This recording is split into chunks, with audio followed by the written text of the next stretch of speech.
radio for the masses. Headline edition, July 8, 1947. The Army Air Forces has announced that a flying disc has been found and is now in the possession of the Army. If the game is rigged, change the game. Game changer. I occasionally think how quickly our differences worldwide would vanish if we were facing an alien threat from outside this world. This is Fade to Black with your host, Jimmy Church, on the Game Changer Radio Network and KGRA, the Global Radio Alliance. I need your help to get to the year 1985. You're listening to Fade to Black with Jimmy Church on the Game Changer Network.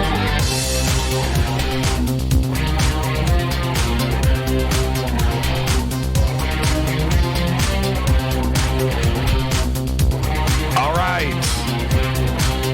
Welcome, Fade to Black.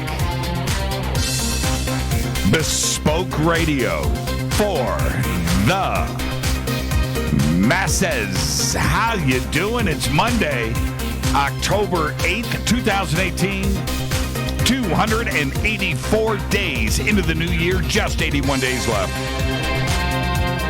As always, we are live from a bunker somewhere in the middle of beautiful downtown Burbank, California, and I would like to welcome everybody listening all around the world, all across the United States, hither and thither, to and fro, back and forth, up and down, east and west, north and south, far and near. This is Fade to Black for KJCR, the Game Changer Network, and KGRA, the planets. I am your host, Jimmy Church. What is cracking, everybody? How you doing? Tonight is night number 1 of our Egypt week here on Fade to Black. Get ready. Oh, yeah. It's going to be amazing, too, because tonight we're going to kick it off with Manu Seyfzadeh. He is here to talk about a new report that was published today about new chambers in the Great Pyramid and how to find them. Oh, yeah. Now, this is what is great about this week on Fade to Black. 3 nights, Egypt week, 3 first-time guests. Tonight is Manu. Tomorrow night, the legendary, right here on Fade to Black, Christopher Dunn is here, and it is about time. Christopher Dunn joins us tomorrow night. Wednesday night, artist Brad Clausen is going to be here. That's right. Pearl Jam, Soundgarden, Metallica, 9 Inch Nails. That Brad Clausen is going to be here on Wednesday night. We're going to talk about art, symbolism, ancient Egypt, and a little rock and roll, too, as well. All of that is going down Wednesday night. 3 nights, 3 first-time guests, Egypt week here on Fade to Black. It's going to be an extraordinary time here all week long. And then, of course, Thursday night's another Fader night. Open lines all night long. There you go. That's our week here on Fade to Black. Follow us over on OnStellar, onstellar.com. It's simple enough. Go and register. Send us a firm request. OnStellar, the next great social media platform built for you. Also, you can follow us on Twitter at JChurchRadio. Again, simple enough. Right now, right before the show, let me take a look at this. CWB Hermes just posted this picture on Twitter. In Croatia, repping Fade to Black right there in Croatia. How cool is that, man? They got a retweet wearing a Fade to Black hat right there. Look at the castle in the background. That is just too cool. So there you go. Thank you for that, and that will always get a retweet. Follow us on Twitter at JChurchRadio, and you will get, man, look at TweetDeck is blipping. Blop, blop, blop, blop, blop. We use TweetDeck over here, and it loads automatically when anybody tweets. You can use hashtag F2B for the sandbox. Hashtag F2BQ for Fade to Black questions. Everything live during the show. And, of course, we have 2 chat rooms, one in Spreaker and one over at KGRA. You can also email throughout the show, jimmy@jimmychurchradio.com. All right, let's get the show cracking. Breaking news. Last night, SpaceX successfully launched a Falcon 9 rocket over California.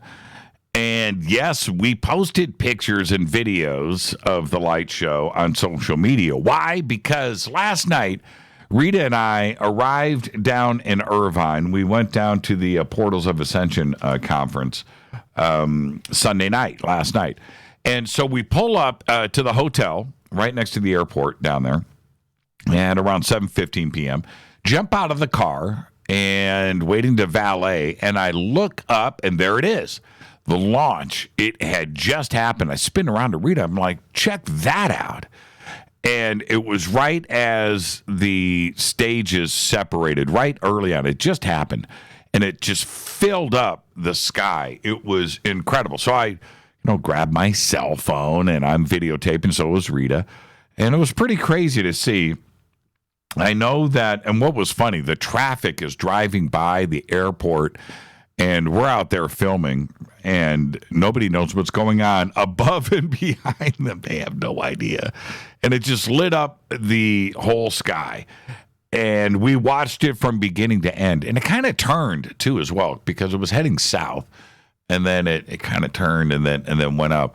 But it was pretty wild. I thought, okay, now who's going to think this is a UFO? Today, watching, I didn't get a chance to, hang out on social media. We were at the conference last night, but today, the photographs, they were coming in from all over the place. And so this was seen up and down the West Coast. That's the first thing. The second, it was seen all the way into Arizona and New Mexico. It was pretty dramatic, pretty cool to see. And we just happened to get out of the car at that moment. Had we been another 5 minutes early or late, we wouldn't have seen it. If we got there a little bit earlier, we would have walked into the hotel and missed it like everybody else did. Or if we were late getting to the hotel, we would have been in the car driving through traffic. We would have missed it. But we happened to get out of the car right at the right time. It's pretty cool. SpaceX last night. Now, really big news today. Really big news, and in case you missed it, that's why you are here. Because after a strange series of events that included an undisclosed data breach, Google will now is shutting down Google+. Google+ will be no more. Google made the news official today in a blog post. Largely, the blog was about a new internal privacy initiative, and it's called Project Strobe. Well, Google decided to shut down Google+ after the discovery that a software glitch, this is Google, a software glitch gave developers access to detailed data about its users all the way back from 2015 until March of this year. Nearly 500,000 Google Plus users, which is probably all there are, by the way, could have everything from their full names to their home addresses up for grabs. And although Google found no evidence that any of that information was misused, and as soon as you hear that, well, you know that it was, Google never publicly disclosed the data breach at the time of its discovery. No, they didn't do it. Very interesting. Well, Google Plus is no more. I know that we had a Fade to Black Google Plus page. I don't think we ever updated it or did anything with it. The only reason why it was there was because that with Google, with YouTube, with analytics and everything else, Google Plus was incorporated into all of that, and everything was tied together. So you didn't really have a choice but to start some kind of page. I haven't been to our Google Plus page in probably a couple of years. I know that it existed, and we put up graphics and whatever, but we just, nobody ever talked to us about Google Plus or any users out there. So I know that it just struggled along, but I guess now and this was the other thing. I didn't even go and check. I didn't even go and see if Google Plus was shut down today, if they shuttered it already. But I couldn't get any official information on the timeline of this, if they just shut it down today or if it's going to happen over time. I don't know. So if anybody wants to tweet any information out there that you found out about Google Plus and what the timeline is for that, let me know. And you can post it up there on Twitter, and I will certainly retweeting it. Google, it was nice knowing you. Yeah, the biggest company in the world. Yeah, and we'll see how this pans out. Don't forget to subscribe to our podcast. Just $2 per month. Very simple. Go to the podcast banner over at jimmychurchradio.com. $2 a month, and you get over 900 archive shows right there. You can also become a Fade or Not. Go help support the show. Go to our membership section on the site where it depends on what you want to do, but you can get commercial-free downloadable archives. You can get shirts and hats and all of that stuff. You get a private email to me, and I pretty much answer every single email that comes in. That's right. Well, the ones that need a reply. Even the ones that don't need a reply, I still go, dude, right on. Dudette is so cool. You'll even get that. All right? And you can do all of that in our membership section on the site. Where am I at? Don't forget about all of our sponsors here at Fade to Black. The way that this show cranks out every single day is from our sponsors, from our advertisers. They are amazing. They have been with us for a very long time. The products are stuff that I use. And not only that, you use, Rita, my family, everything, the Fade to Black team. It's what we do here. So visit all of our sponsors. Okay, let's get the show cracking. Happy birthday to today, one of my favorites. I'm going to say it. I'm just going to say it now. I don't care. Bruno Mars is 33 years old. Happy birthday, Bruno. Matt Damon, I'll say it too. Matt Damon today is 48. And if you haven't seen Deadpool 2, you need to go and see it. It's a great movie. But there is a scene that Matt Damon, heavily make-upped, right? You may not know it's Matt. He's sitting on the back of a pickup truck with his buddy. I think they're fishing or are they hunting? I don't know what they're doing. But that scene is cinema gold. The outtakes are great because it's extended. And if you watch the director's cut of Deadpool 2, you get the full scene. It is great. Matt Damon. All right. Chevy Chase today is 75. And also today, Sigourney Weaver is 69. On this day in history, OTD. No, Deadpool 1 is not better than Deadpool 2. Deadpool 2 slams Deadpool 1. Oh, I totally disagree. Totally disagree, John. Sorry. I got to call you on that one. I got to call you. Deadpool 2. And it's rare that a movie does that, but I think Deadpool 2 it's unbelievably great. On this day in history, OTD. 1967, Che Guevara is defeated in a skirmish with a special detachment of the Bolivian army. Guevara was wounded, captured, and executed the next day. But his T-shirts were not. Seriously. All right. Fate or fact. Why is it that every year Che Guevara, I talk about his T-shirts? It's so funny. I don't even know if those wearing the Che Guevara T-shirts know anything about Che Guevara. Right? But they think the shirt looks cool, so they wear it. I'm just saying, safe. And then I make those comments, and then inevitably the email comes flooding in. Whatever, man. It's still funny. All right. Fate or fact. This is vetted. This is real. All right? This is a fact. The Russians showed up 12 days late to the 1908 Olympics in London because they were using the Julian calendar instead of the Gregorian calendar. And I'm not making this up. That is your Fader fact. All right, tonight, it's night 1 of our Egypt week here on Fade to Black. That's right. Manu Seyfzadeh is here. We're going to talk about a new report that was published today, written by him, about new chambers in the Great Pyramid and how to find them. There's a lot more tonight with Manu that we're going to go through. It's going to be an unbelievable start to the week. Tomorrow night, right here, Christopher Dunn is finally on Fade to Black. Can you believe it? Christopher Dunn tomorrow night.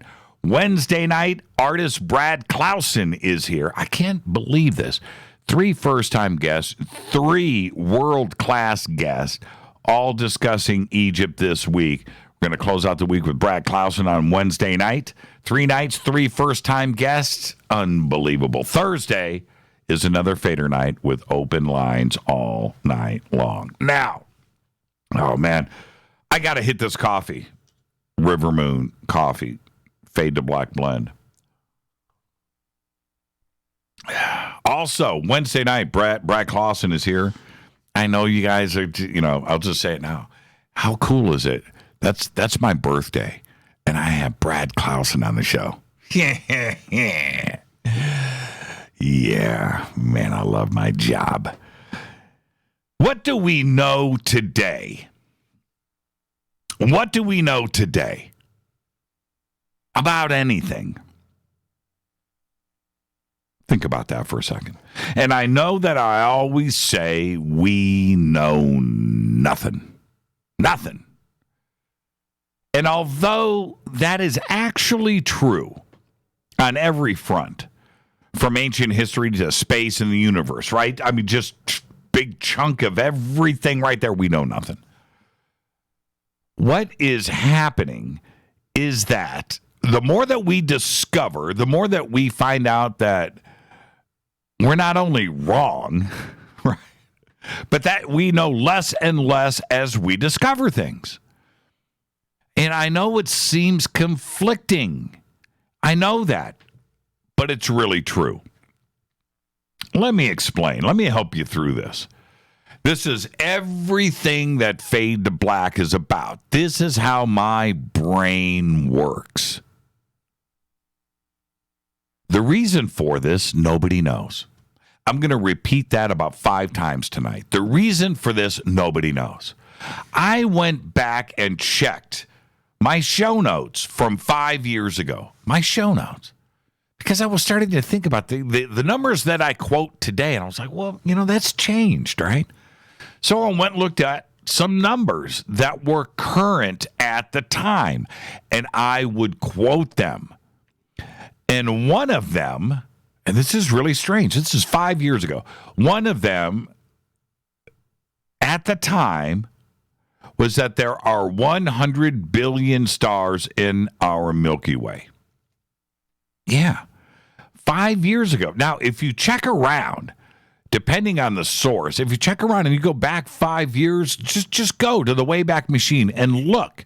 That was the number that was quoting. Today, depending on the source, that number is around 500 billion and up, by the way, in our own Milky Way. You have to ask yourself, how could that be? How could that? It doesn't make any sense. But that's actually the truth.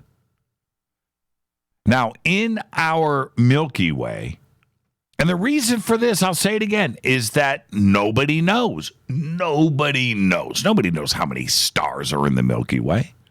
Every star has not been counted or named. Think about it. That would mean that there is a list somewhere compiled of 500 billion named stars. And it doesn't exist. So nobody knows. But they are guessing about this. And I get that. I understand.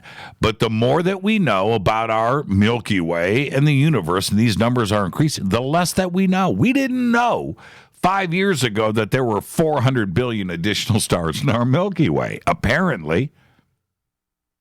So the more that we know, the less that we know. It's crazy.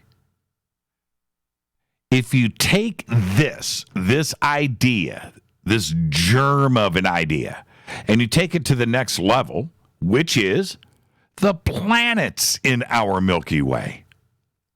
That's right. If you take the same idea, you have the same issues in that the numbers have grown in the last 5 years. Now, there's lots of reason for this, but the main reason for this is that we just don't know. We don't know. Just 5 years ago, the amount of exoplanets that we were talking about, today we talk about 4,500 to 5,000. Next year, it'll be 10,000 to 20,000. It's going to grow exponentially. The year after that, it's going to be 20,000, 40,000 planets. You know, and with the D-Wave computer and quantum computing and the way that the computing is going to start to compile these numbers and crunch these numbers, it's going to get to an extraordinarily huge number very shortly. But 10 years ago, we were talking about 15 years ago, we were talking about 10 exoplanets. We just don't know. The amount of planets in the Milky Way now, and you have to remember, the rogue stars that are out there, that we look at our own solar system and we have, 8, 9, 10, 11, 12 planets, right? We don't know for sure. But if each star out there has one planet or 8, now we are just talking about an extraordinarily huge number that we knew nothing about a short time ago. And as we move forward, we're finding out that we know less and less, not only about our own solar system, because now we're adding planets, our own Milky Way, right? And then we jump outside of that. And the same problems exist, right? When you expand out and you keep going, depending on who you listen to right now, different physicists and astronomers, they quote different numbers. But 5 years ago, it was 500 or 50 to 100 billion galaxies in our universe. Strange enough that it was the same number of stars in our Milky Way. Okay? Now they are saying today, depending on who you listen to speak or what papers, that there are 500 billion to a trillion galaxies in our universe. Now, how can that be? And we have the same thing applying here. Everything that I just said about our Milky Way, right? That there are not 500 billion named and cataloged galaxies. It just doesn't exist. They are guessing. Now, think about how freaking large of a list you would have if you were compiling all of the stars in each of these galaxies and our own, and then the galaxies themselves. These lists, these numbers, think about how huge they would be. It's actually bordering on numbered insanity. It's crazy. If we reverse the same process and apply the same methodology to our own Earth and history, we find out the same thing is happening right here. The more we learn, the less we know. It's crazy, I know, right? We know less and less as we look at the universe, our Milky Way. We know less and less, and we don't know what's causing the expansion, if it is expanding, if it's stationary, if it's shrinking. We just don't know. We don't know what those energies are. But if we reverse that and we bring it all back to Earth and go down to the atomic and subatomic levels, we know less and less there too. The more that we find out, the more that we learn, we find out that we just don't know. We don't. Quantum theory and quantum mechanics absolutely crushes everything today. It crushes everything. How is it possible? The more that we learn today with archaeology and history on our own planet, how is it that we don't know how our ancestors built a simple wall. Sure, albeit with huge multi-ton blocks, but we don't know how it got done. I'm telling you, we know nothing. And that's on our own planet, let alone the universe. We actually don't have any idea. It's all guesswork. It is. There's nobody that can tell you how these stones were quarried, how they were moved, how they were transported, how they were carved, how they were fitted. Nobody knows. They don't. I'm not talking about a simple brick wall in front of your house. I'm talking about something that our ancestors built, and we don't understand. So the very same mind work looking at the universe applies right here on Earth. The more we learn, the less we know. And these are exciting times. Tonight, Manu Seyfzadeh is here.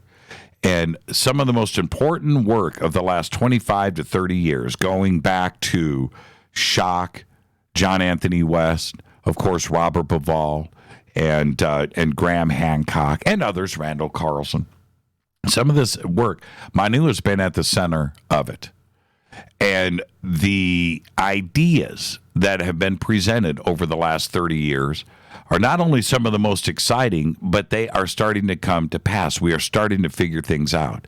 Everything that we thought we knew is now changed. Everything is getting turned upside down. And as we move forward here with the work of Manu and others, we're starting to find out the answers to these critical questions about our very own past. That either the answers have been there all along and they've been held from us, or they didn't know and we are starting to fill in those blanks. But these are very, very exciting times, and this is exactly why we do Fade to Black right here. So this is night one of Egypt week here on Fade to Black. It's going to be a great night every single night, 3 nights, 3 world-class first-time guests, and I cannot wait to get to the end of the week to Fader Night so we can sit around with all of you and talk about these shows that are about to go down this week. This is Fade to Black. I am your host, Jimmy Church. Tonight, Manu Seyfzadeh. Tomorrow night, right here, Christopher Dunn. Wednesday night, Brad Clausen is going to be here. And, of course, Thursday night is Fader Night with open lines all night long.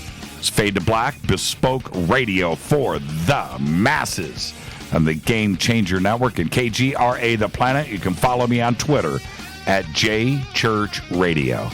And I'll be right back with our guest, Manu Seyfzadeh. Stay with us.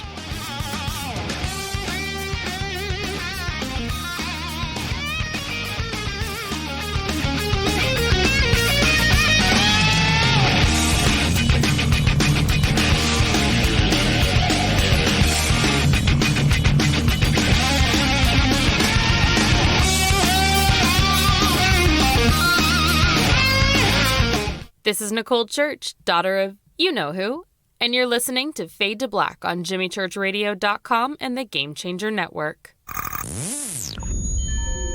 You're listening to Jimmy Church, Fade to Black. Fade to Black will now pause for alien identification. The station that talks the net.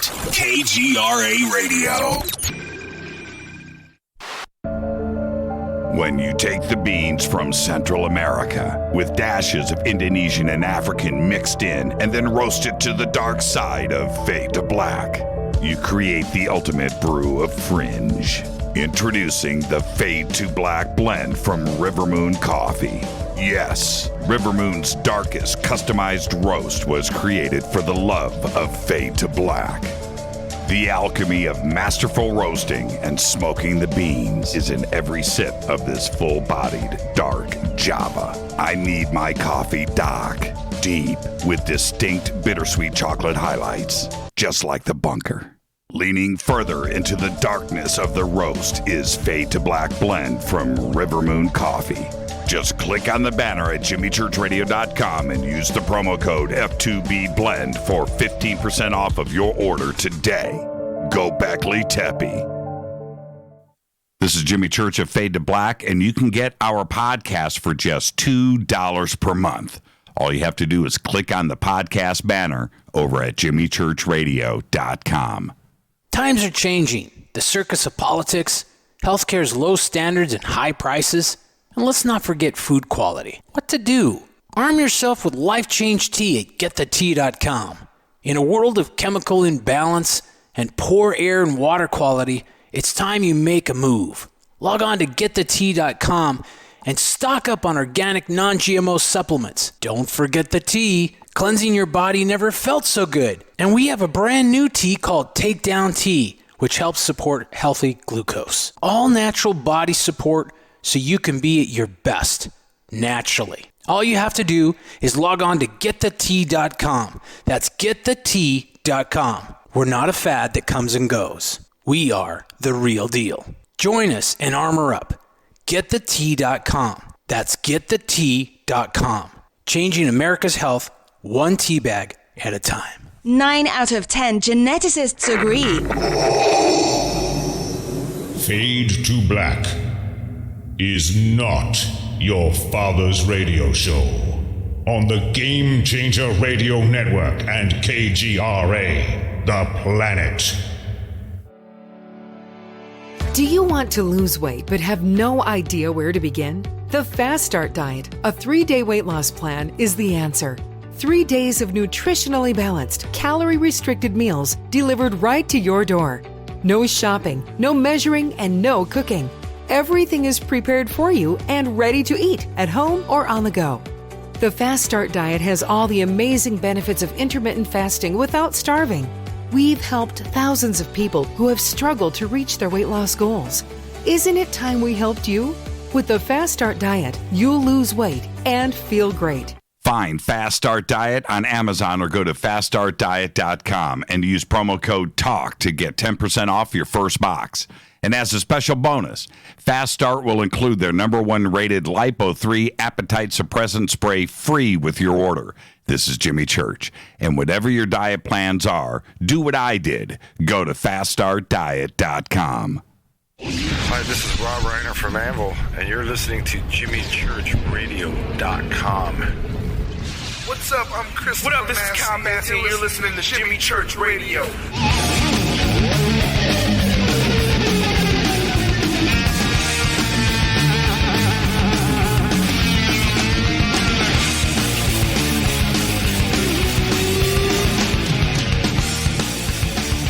All right, welcome back. Fade to Black.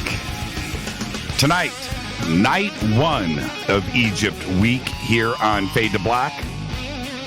That's right. Tonight, Manu Seyfzadeh is here. Tomorrow night, Christopher Dunn joins us. And then Wednesday night, Brad Clausen is here. It's going to be an amazing week. Tonight, it is Manu. Manu Seyfzadeh is of Persian and German descent.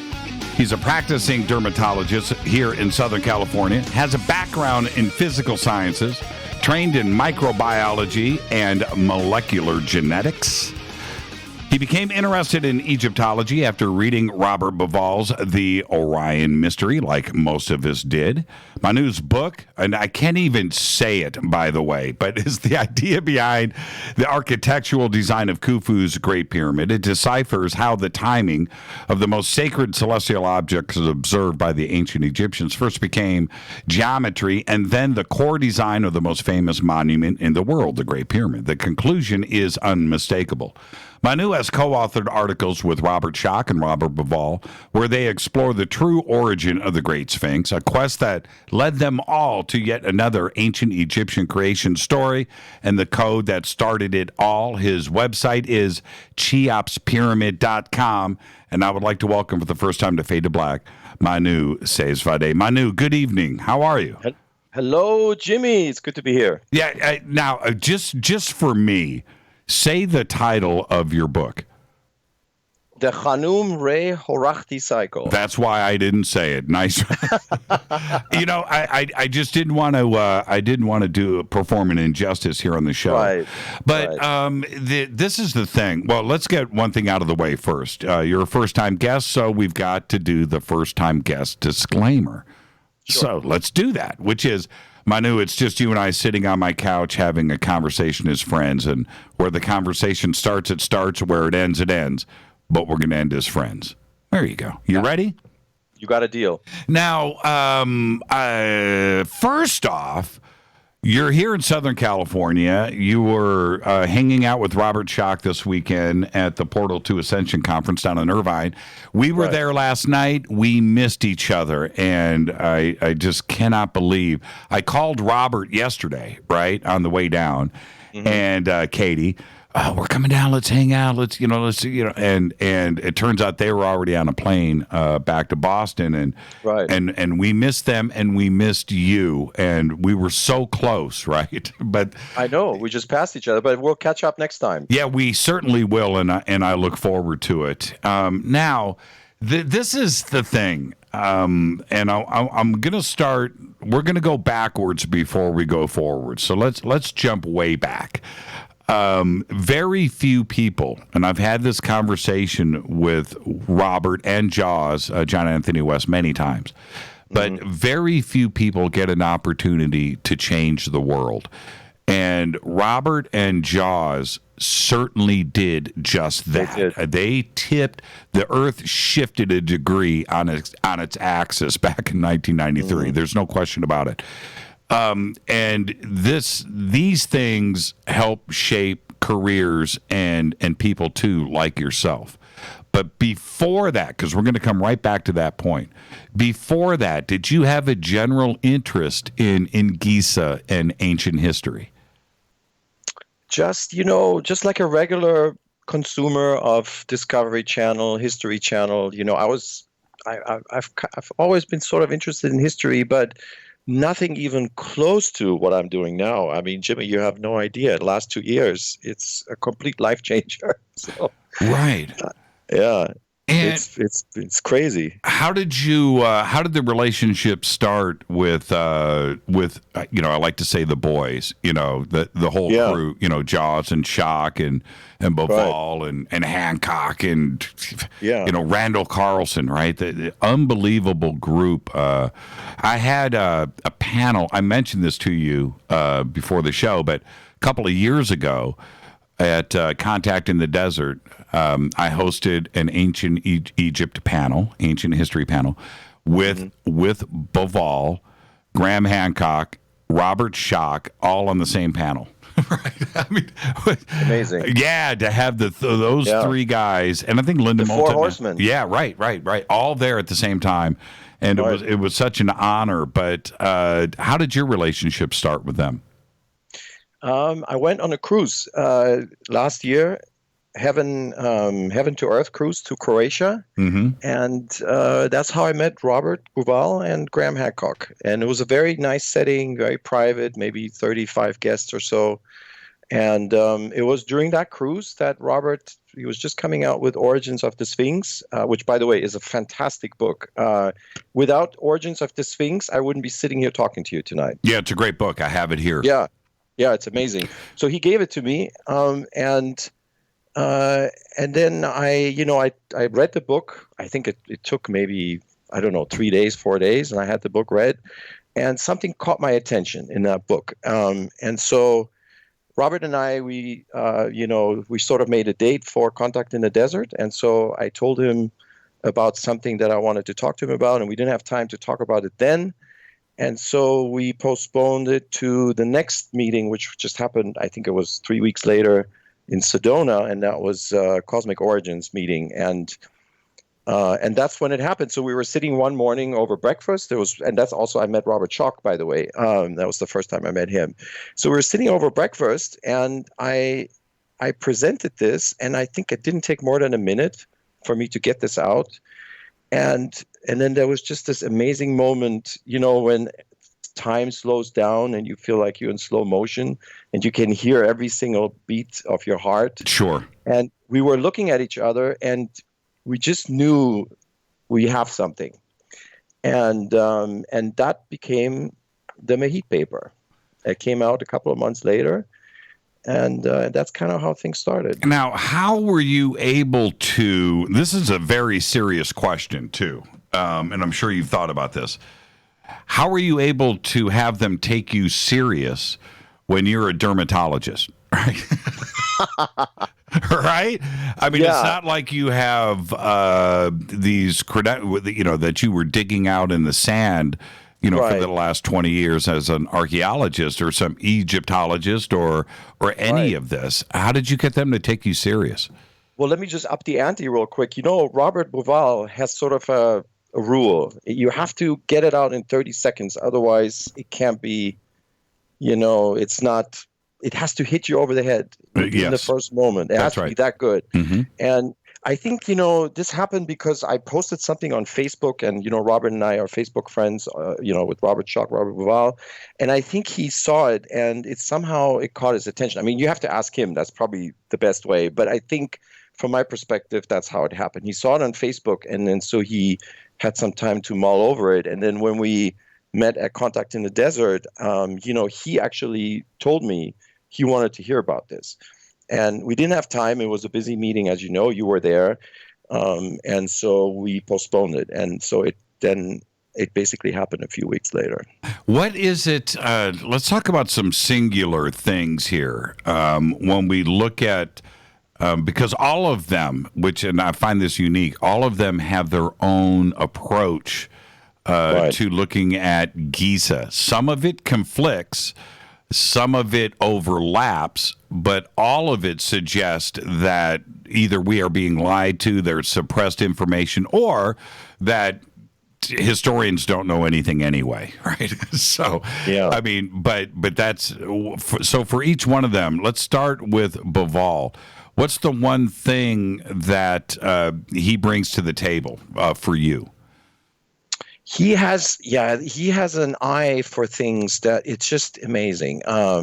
This is Origins of the Sphinx, for example. I was reading that, and he was talking about, I want people to read it because I can't do it justice talking about it, but I'll just give you one little sample.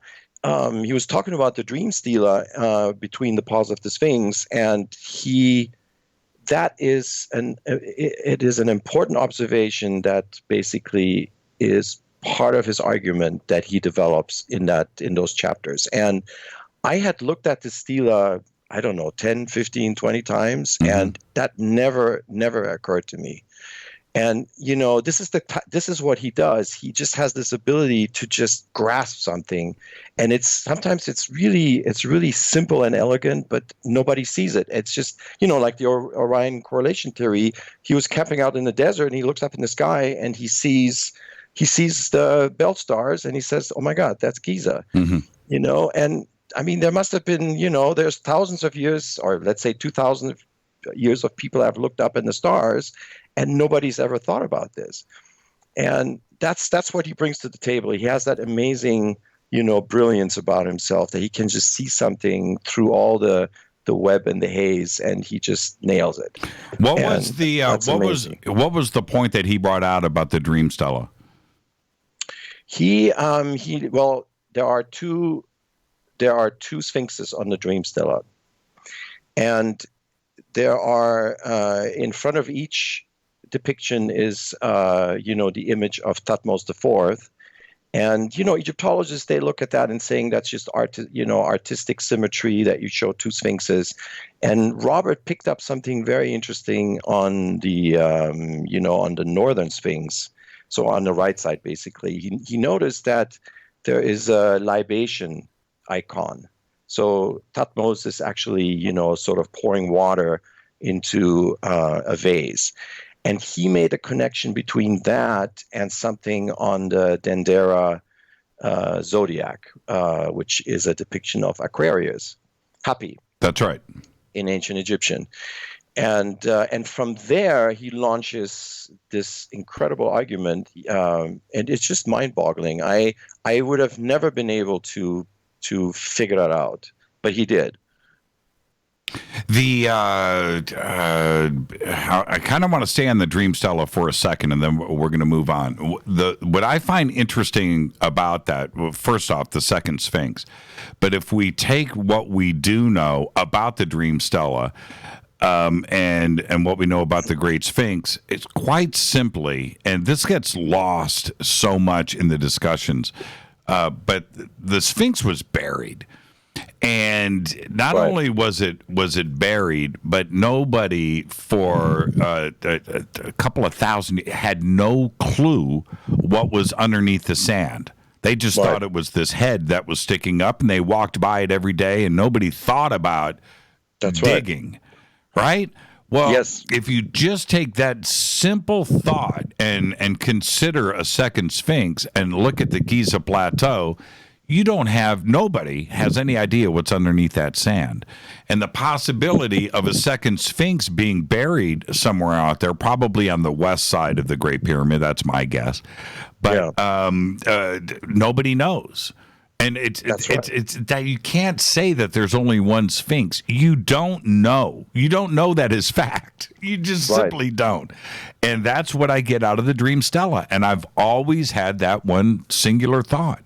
You know, there's a reason why there's two Sphinxes mentioned many times too. It's not just on the Dream Stella, but we don't know what's out there on the west side or for many square miles around the pyramid complex where there could be a second Sphinx. It only makes sense.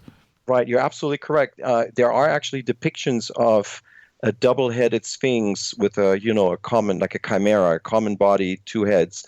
And they depict sort of the the underworld, and one entry is on the west side, and the other entry is on the east side, and that is exactly consistent with what you're saying. And so next time you talk to Robert, you should. That's a great topic for a discussion. Of course, Robert is proposing that the second Sphinx is in the sky. So the Dream Stella is showing one Sphinx on the ground, and one is in the sky, and the one in the sky is Leo. And that's how he develops the theme in Origins, that the whole Giza Plateau is basically a shrine to another time, Zep Tepi. But the new idea that comes out in the book, and I don't want to give it away because I want you guys to read it, is that it ties in with, dating the whole complex. And so it's crucial that connection that he makes, that the second Sphinx on the Dream Stela is maybe a sky Sphinx. Now let's go to Shock and Jaws. I love saying that too, by the way, Shock and Jaws. With those two, we can do it as a pair or individually. What is it that Shock brings to the table? Yeah, the thing is, I think Egyptologists were sort of in their comfort zone. They were archaeological evidence. This is what they go by, pot shards and inscriptions. And then here comes a geologist, and he confronts them with some hard physical data, and they're not used to that. And so it just turned everything upside down in the early 90s when, and it's not just it's not one, observation. It's two independent observations that corroborate each other. So you have the geology on what you see on the outside of the stones, but then you also have the geology under this, inside of the stones, under the surface, the decay, and these are completely different ways of dating stone decay, and they corroborate each other. And this is just, that's amazing. And it's difficult to slip out of that hold, that evidence. And there is a debate, and I want to be even-handed about it. I'm looking at this as a layman. I'm not a geologist. I'm just looking at it from, like you and I, looking at the data. And I think, there is a good discussion to be had. There's a debate to be had. But at the end of the day, I think it's a compelling case for more studies. And this is my beef with, Egyptology, that we haven't been allowed to do that. No, I don't know what the reasons are. We debate it every day. Is it suppression? Is it that they don't know? Why is it that they're trying to keep some of the fringe thoughts and ideas from being investigated? We can debate that. This big conspiracy of the education system. But what if the powers that be? And that can go on forever. But the facts are, as we look at it today, and the more that we learn about our own history, is that The Sphinx is much older. The Giza complex is much older. The pyramids are bringing more questions than answers every single day, and we're discovering stuff every day. And like I said in the opening statement, and I really mean this: the more that we learn, the less that we know, and that's really the truth. That's how it should be. It should be. That's how science. I mean, Jimmy, I come from a science background where these type of personality. I mean, you have personality conflicts, but it's just not even close to being that way. I mean, if you have a dispute, okay, so you design an experiment and you try to settle the dispute. It's complete. You don't even think about arguing and quibbling over this opinion and that opinion. No, you just sit down and design an experiment to settle the issue. And in in ancient history and Egyptology, I understand you can't do that easily. You can't just do an experiment because you're basically dependent on evidence to come out of the ground. But my contention is that there is a lot of evidence out of the ground that just hasn't been interpreted always, in a sort of even-handed way. And because I'm not an archaeologist, I didn't look at anything that I dug up. I basically looked at evidence that's been available for many years, and I see that the evidence is being interpreted with a certain slant. And when you take the slant out of the equation, all of a sudden you start seeing other things. That's right. And I want to talk about John Anthony West. Yes. Now. And this is, I'm not an archaeologist either. I'm not a professional anything. I'm a professional doofus that likes to ask questions. That's what I do. But I'll say this. You look at the Great Pyramid. You just look at it. You can look at all three, but you look at the Great Pyramid. And one thing and one thing only comes to mind. Ancient man, as we have been presented, did not build that. That's it. That's the only conclusion that you can come to. If they want us to believe what ancient man was like at 3000 BC, that dude did not build that. Well, you have the right person coming to your show tomorrow. He's probably one of the most forceful proponents of that. Yeah, that's it. Now, yeah. What, who, what, when, where, all of that we can talk about that, but don't tell me that ancient man at 3000 BC built that. No, that's not the game that we're playing here. Let's talk about John Anthony West since we're on this subject. What does he bring to the table? I actually had never had, and I never met him for a discussion. I met him at a conference, but we didn't have time. I wasn't able to sit down and discuss with him. But he's sort of the spiritual, godfather of this entire movement. When I say Robert Bauval has a certain way of seeing things, and Robert Schoch has this, meticulous, detailed approach, evidence-based, they all have their different styles. And John Anthony West is sort of he has the vision, the long-term vision to interpret everything through just a completely different lens. And so they all bring different things to the table. And it's very inspiring. I mean, to me, these are all, I look at them, they're all teachers. They have different ways of teaching, and I can learn from all of them. Now, we're going to hit a break here. So let's set up for when we come back. You guys sit down and have breakfast, and this idea comes together for this paper. Tell us about that. Yeah. So there is the Mahit paper, which we published last year, and there's already discussions going on. I'm noticing it, and I just wanted to add a little bit of context to that.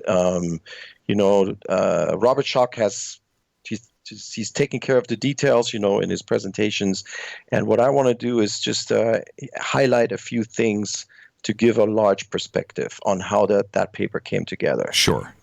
Yeah. Go ahead. Okay. Let's start. So, Right. So the first thing I want to talk about is a little bit about the history of the Sphinx, and specifically two things about the Sphinx that are controversial. The first thing, of course, is the age and who made it. And the second thing is what's underneath the Sphinx. And so let me start with the second one first. So what's underneath the Sphinx? The buzzword here is the Hall of Records. And when people, hear Hall of Records, immediately, the camp divides into people that think that Edgar Cayce made a correct prediction, and then there's people that don't accept it and they will reject the whole thing. And I want to sort of get past that. So, Edgar Cayce basically had 3 sessions when he predicted this, and 2 of them in 1933 and 1 in 1941. And he described basically a path to a place where one of 3 places in the world where there were records from Atlantis. And but even long before Edgar Cayce, there was a rumor mill, and it goes all the way through the Arab historians to the Roman historians, maybe even Plato, where they are saying that there's something under the Sphinx, and it's basically 2 types of stories. Either it's a grave, somebody's buried under the Sphinx, or it's some kind of archive. And what I just wanted to clarify that our paper goes way, way past all of this time frame. This time frame that I just described is maybe 2,300 years long. So we go back to Plato's time, 300 BC, let's say 360 BC, when he published Timaeus. And our paper goes another 2,200 years past that to, the Old Kingdom of Egypt. Our evidence, the evidence that we're presenting, is from that time, 4,500 years ago. It has nothing to do with this entire, rumor mill about a Hall of Records. And by the way, I think Edgar Cayce made some amazing predictions. And he may well be right about this, but I just wanted to clarify that in this paper, we are not talking about any stories, any evidence that were generated in the last 2,300 years. Right. Yeah. Okay, let's take a break. Actually, let's pick up right where there's too much to go to in the next 60 seconds. Let's take a break right here, and we'll just pick up right where we left off. Our guest tonight, Manu Seyfzadeh. We're talking about the paper that was just published today. We'll cover that in a little bit. We're discussing his first paper that was published with Robert Schoch and Robert Bauval. I'm your host, Jimmy Church. This is Fade to Black, night 1 of our Egypt week. We'll be right back. Stay with us.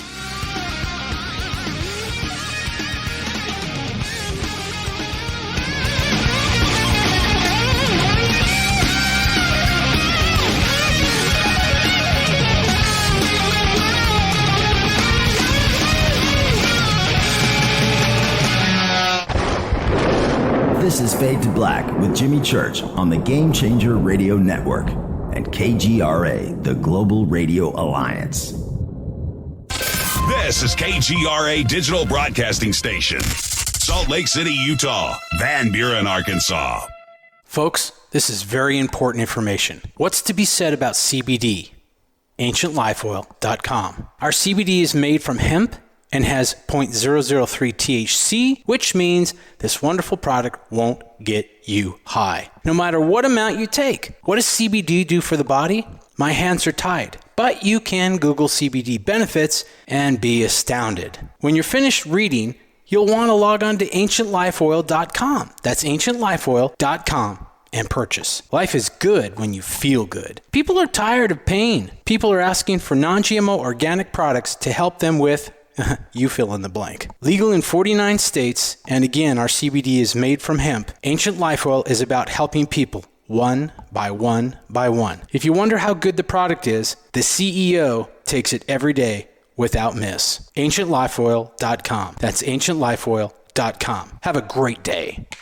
Hello, I'm Katie, and you're listening to my main man, Jimmy Church on jimmychurchradio.com.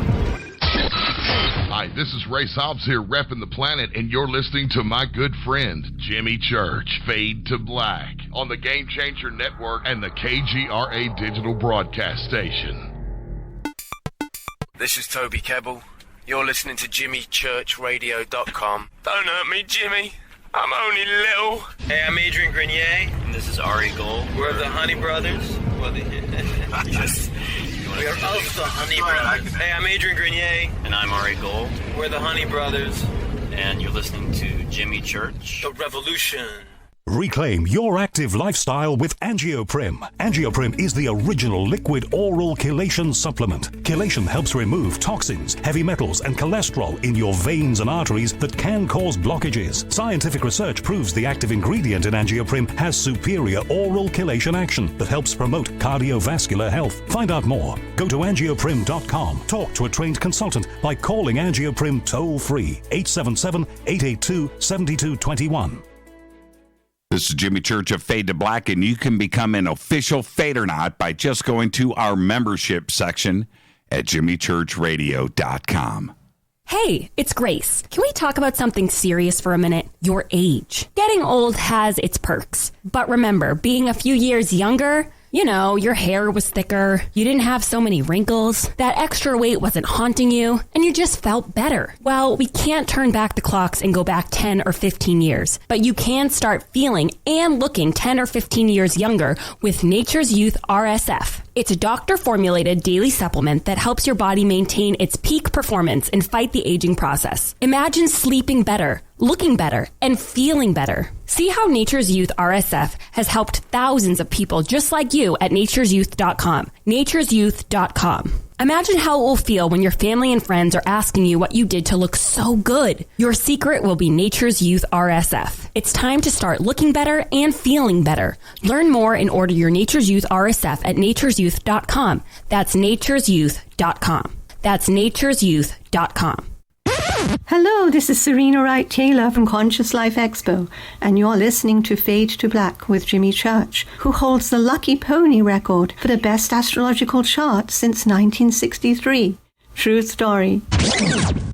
This is Micah Hanks of the Gralien Report, and you're listening to Jimmy Church on Fade to Black, across the globe on the Game Changer Radio Network and the one and only KGRA Radio, The Planet.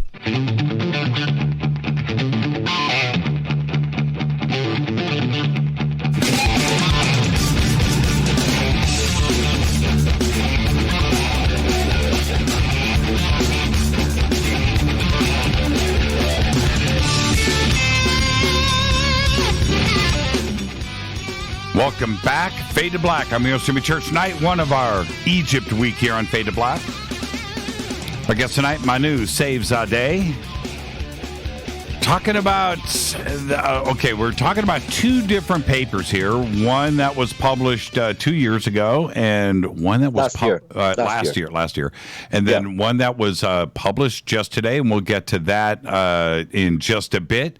And we were talking about 2 points on the Sphinx, and I want to stay on the dating concept here. When we look at the year of 10,500 BC, that this date has been it's been connected from a few different points. One, of course, Bauval's dating, along with Graham Hancock, that deals with celestial alignments of Orion and, of course, Leo at 10,500 BC, right there, right between the paws, facing Leo, and then on the backside, Orion perfectly aligns with the ground.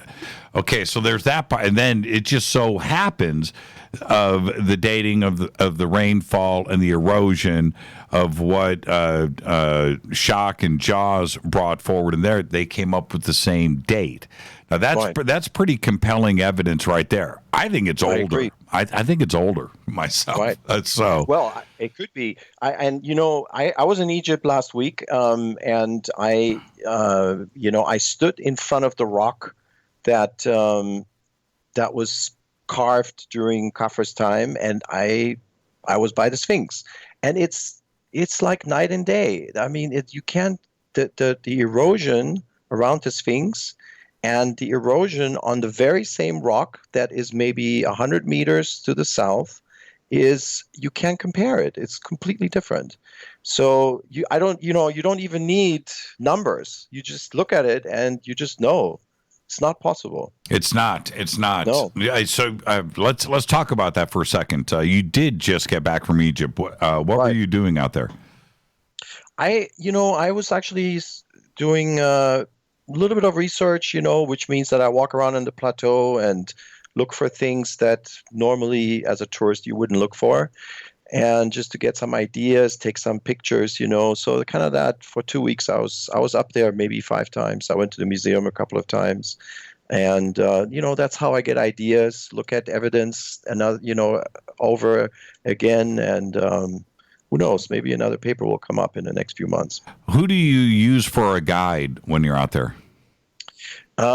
We did have a guide a couple of times, but mostly I didn't need a guide. A couple of times I was with a man called Essam. He's fantastic, and he was set up by the touring company that I used. And we have great discussions. He speaks great English, and he was with us for 5 days. We went to Dashur. We went to the Maidum pyramid, and so a couple of those trips he was with us. Now, when you stand at the Sphinx, I'm asking the question wrong. When you go to the different temples and monuments out there in the different complexes, is there one that you're spiritually connected to? Abu Sir. Really? Okay, so tell me how you came to that conclusion. I love asking this question. It is the most peaceful place I've been to.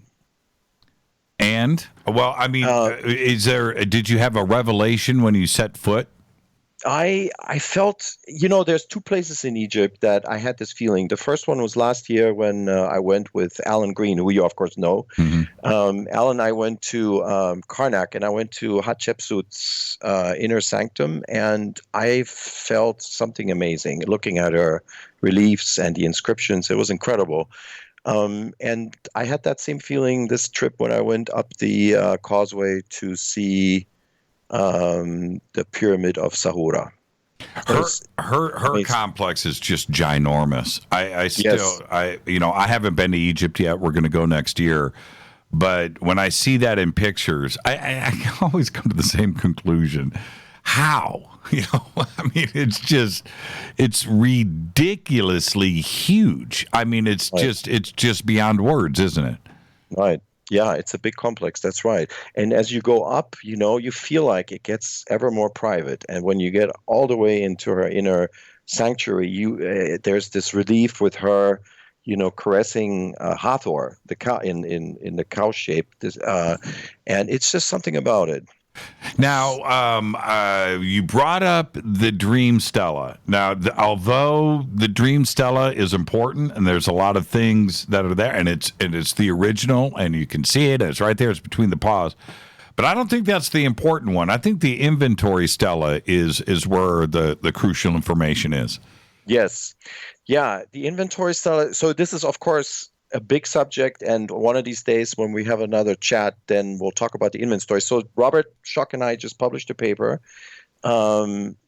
basically countering the current mainstream view that it's historical fraud, meaning that the stela was produced in the late period, but the story on the stela is not a true story.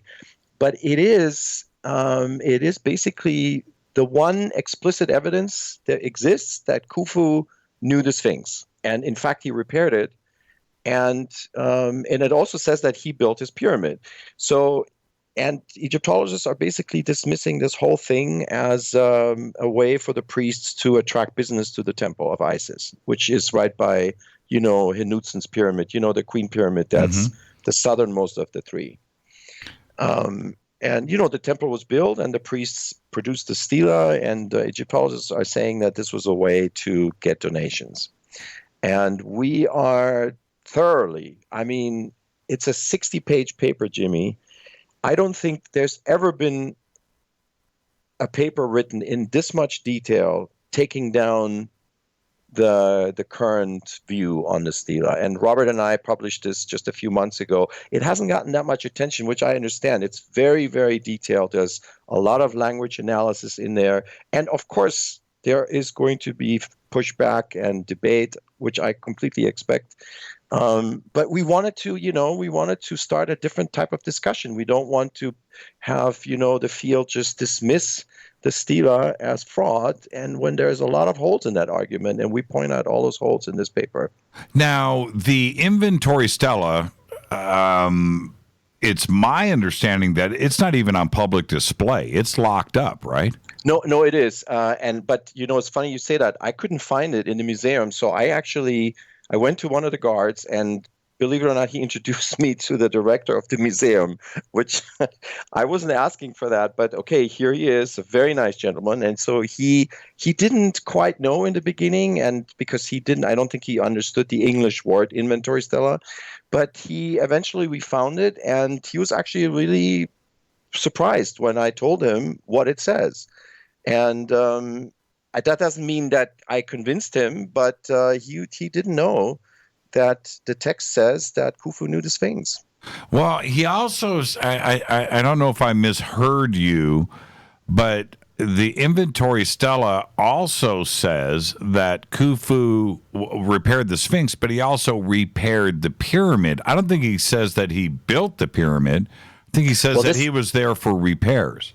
Well, this is, okay, so this gets into very detailed language analysis, and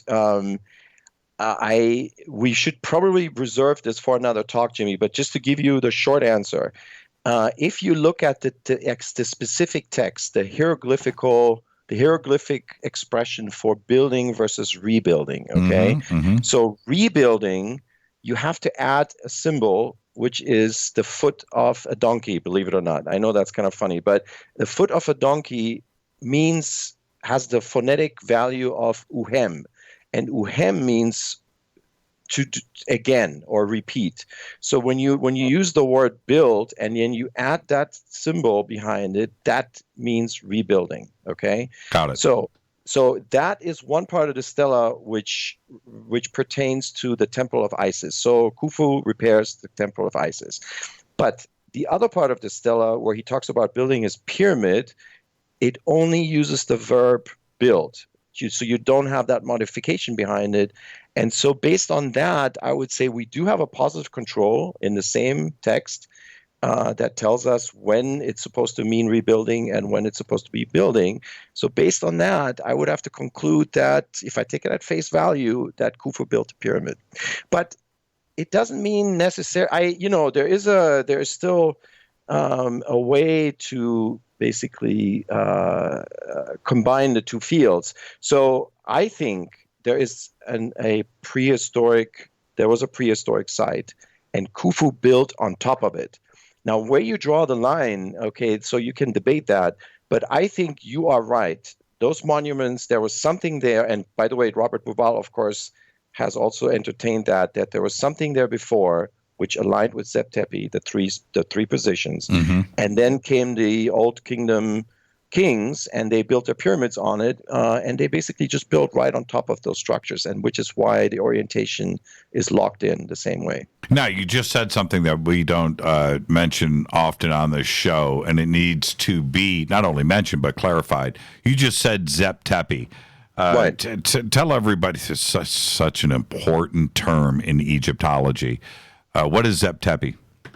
Zeb Tepi, you know what? Zeb Tepi would be sort of the biblical equivalent of Genesis. So it's the first time when the gods ruled Egypt, and it was a time of harmony.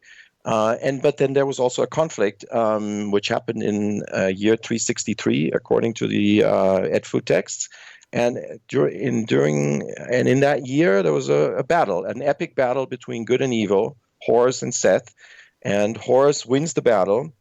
And all of this is also very nicely presented by Robert Bouval in Origins of the Sphinx. It's beautiful. I mean, he goes through all the myth and how it may have been enshrined at the Giza Plateau.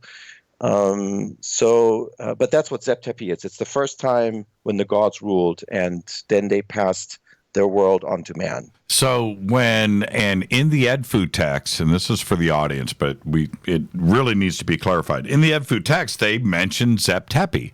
Right. So that is pushing the dating back. This is now the time of the gods, or even the time before the gods, right? It's the first day. It's the first of everything. Right. Now, how long of a period of time are we actually talking about here? We don't know. It could be thousands of years. It could be 10,000 years. It could be 20,000 years. It could be 50,000 years. But they certainly make that reference there, and this is all clearly stated in the EdFu building text.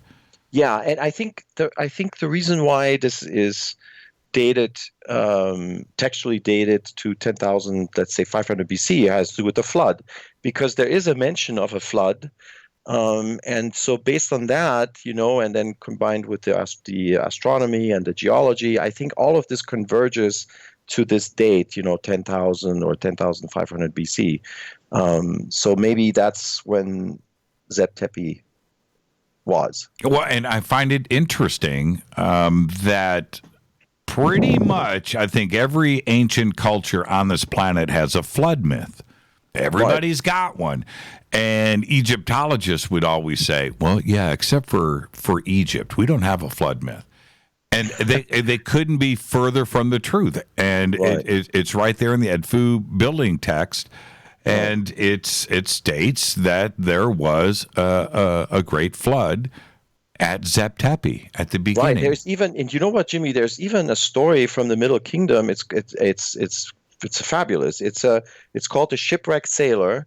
It was written in the Middle Kingdom, and it's really quickly. It's just a story of a sailor who got stranded on a lonely island, and there's a snake, and the snake turns out to be a friendly snake, and the snake actually describes an event that wiped out its family, and this event was a falling star. Now, how is it that can you read hieroglyphics? I am, yes. I'm maybe, let's say, early intermediate at this point. Well, you're much better than I am, and I like the way that you bring this up, the foot of a donkey, and phonetically versus a written version of the text. How good are you with it? Well, I think at this point I can maybe walk up to a stela and sort of get the general idea. And the next stage is, to be able to read a wisdom text, something like that. And I'm still far away from that. So, but at least I have all the pieces in place that I can sit down with the text, and with a lot of time, I could figure it out probably. How did hieroglyphics evolve? Versus what has been found at Abydos, at 3000 BC, going back to Menes, and Narmer. Through to Cleopatra's time. How did it evolve? Right. That's a great question, which actually pertains to our paper, the Mead paper. So there's this is, by the way, Wolfgang Helck is a German Egyptologist who is fabulous. He pieced this together. The first 300-400 years of dynastic Egypt. So basically, you had two language centers. One was in southern Egypt, one was in northern Egypt. The southern Egyptian language, the very first documented evidence comes from Tomb UJ, which is Scorpion. And that's where the German Archaeological Institute found these little tablets, and they realized, this is Günther Dreyer, who pieced this together. He said, this is a phonetic script. So what you hear is what it means, not what you see, but what you hear is what it means, just like our alphabet. Mm-hmm. And then contrast that with the remnants of a script that was in the early Egyptian writings, which is, we just have, little tags and labels. And those symbols, which came from northern Egypt, and that was maybe centered around Buto. So Buto was a prehistoric trading hub. They were trading with southern Egypt. They were probably trading with the Levant, maybe even with Mesopotamia. And so they were using a different script. And the main difference is that script was a visual script. It was pictographs. So what you see is what it means. And when Narmer conquered northern Egypt. At least that's, the current model, that there was a conquest. They adopted that script, and then they gradually phased it out. So over the first, 5 pharaohs, you still have, initially you have both scripts, you have both types of symbols, and then the pictographs gradually get phased out. But here's the rub. The symbol that we are describing in the Mahit paper, the lioness with the bent rod, that is one of those pictographic scripts from Buto, most likely, and this is Wolfgang Helck's also conclusion. And it is not a phonetic symbol; it is a pictorial symbol. So what you see is what you get. The meaning of that symbol, most likely, is an object somehow related to this lioness. So this is a key concept that I wanted to bring out tonight, because that, we didn't have the paper. We had some space restrictions, so I wasn't able to, add that. The paper would have gotten too long. So, but I wanted to make sure I explain that. Yeah, let's clarify that, because when I look at, and what Manu is talking about specifically, is in the trading that they were doing at 3000 BC, 2900 BC, the first, second dynasty. They would have little tabs on ivory and other, but that would have information on it. It was the first written language. It might even actually predate Mesopotamia, and some say that cuneiform was first. But anyway.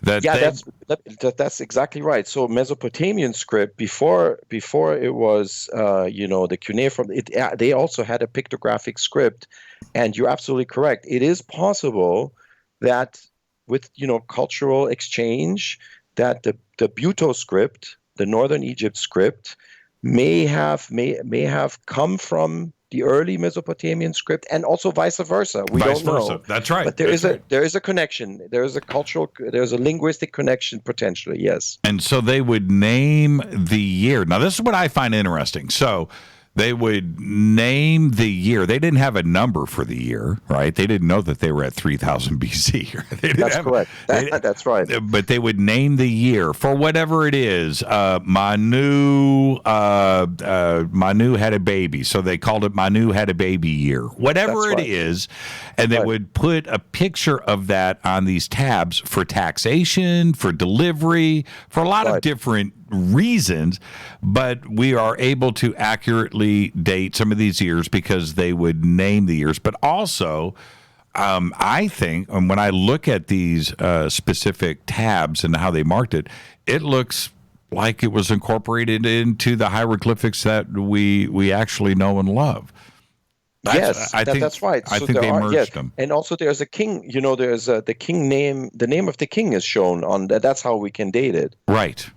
I find it fascinating, and to think also about how long ago that we're talking about. We're talking about a very long time. That they were actually naming years, and how important it was to know what a year was in length, and then you would name that year and name the next year and the next year, and they were able to get an accounting system together, and it's a mind-blowing thing. But I think that those pictograms that they use for that written language, I think evolved partially into hieroglyphics. I think they ended up merging.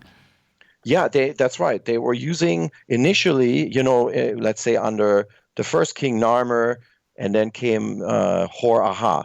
So under Hor-Aha and his son Jer, and then Jet, during that early phase, first dynasty, the Buto symbols were side by side with the southern Egyptian symbols. Like the types of symbols discovered in Scorpion's tomb. And then gradually, as Den is the main king when there must have been some kind of reform, a language reform, because all of a sudden a lot of these Buto scripts disappear, except for a few, and one of them is the lioness with the bent rod. Now, why is that important?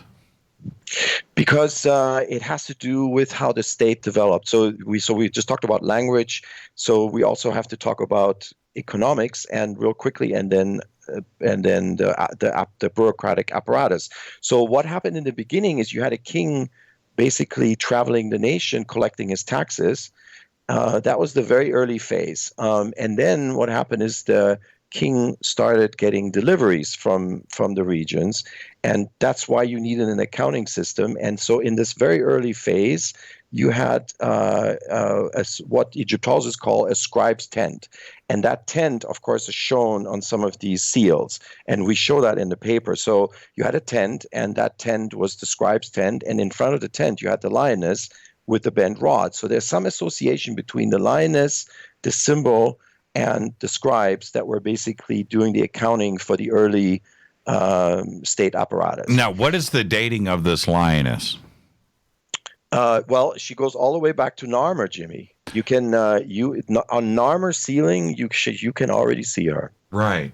So that would be, if I'm doing math here, if we go with traditional dating, which I don't buy, but if we go with traditional dating and we look at 2650 BC for Khufu, right. We're talking 400 years. Am I guessing this correctly? Yeah, you're right on the money. Yeah, Khufu maybe 2550, something like that. Right. And 2670 would be Djoser. And then, but Narmer, let's say 3000, round number, let's say 3000 BC. Right. So, 450 years? Yeah, yes. Well, that doesn't that throw the Khufu idea out the window? In terms of the lion, terms of the Sphinx, the first reference to a lion and the Sphinx, yes. Yeah, that's what we're saying. So we see the lioness, we see the bent rod, and we know the name because on this gorgeous stela. Now this is a 4th dynasty stela, Wepem Nofret, and he was probably, from the looks of it, a Sem priest, a shaman priest, and on his stela, which is in the West Field, you see actually the name of the lioness, and her name is Mahit, and she's right there, very close to the dual title, which is what we're saying is the chief scribe and the chief archivist. Now, we started off this conversation, I like where we just ended, but we started off talking about what was underneath the Sphinx and what was underneath the paw. Right. So on that same stela, it's too bad we're on the radio, we can't see it, but of course it's easy to look up. So I need to just preface this real quick with something. There is more than 100 bureaucratic titles in ancient Egypt. Bureaucratic, provision, court titles, academic titles, and so what the Egyptians did when they basically inscribed their resume into the tombs, they grouped these titles into these categories. Kind of like a resume, you have different categories. They did exactly the same thing. They didn't just list these titles haphazardly. So let's go back to the stela, Wepem Nofret. On the stela of Wepem Nofret, there is a very nicely demarcated column where we have the dual title, which basically says that Wepem Nofret was the chief scribe and the chief of this, what we're saying, the archive of Mahit. And right underneath is a line that I think should be the banner slogan for the alternative history movement, because it is the closest I think we're ever going to get to proof that there was a library. And so what this says Hem Neter Seshat Chentet Nesurech Meja. So what this basically says is that you have the chief scribe, the chief archivist of what? Of the Seshat Royal Library of Knowledge.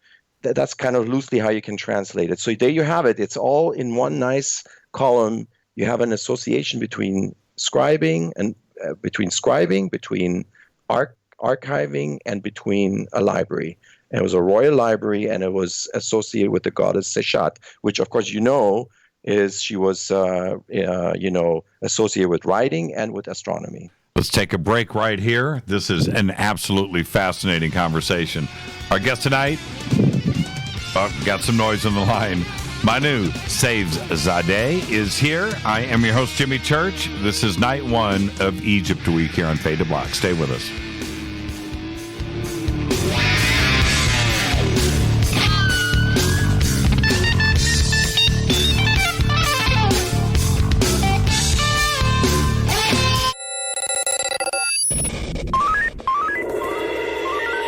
Way out here, we listen to Jimmy Church. You're listening to Fade to Black. Always on the edge of the hottest alternative talk. Jimmy Church with Fade to Black. KGRARadio.com. ¿Qué tal, mis amigos? Yo soy Mario Carson, el tiburón, y los invito para que escuchen a mi buen amigo Jimmy Church Radio. ¡Claro que sí!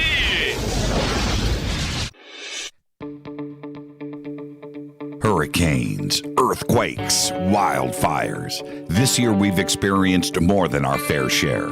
This is Jimmy Church of Fade to Black, and last month I decided to make sure my family does not have to worry about food should we get caught in a real emergency situation. Introducing Numana, a healthy, storable product that tastes so good that you'll want to eat it every day instead of just during those times of duress.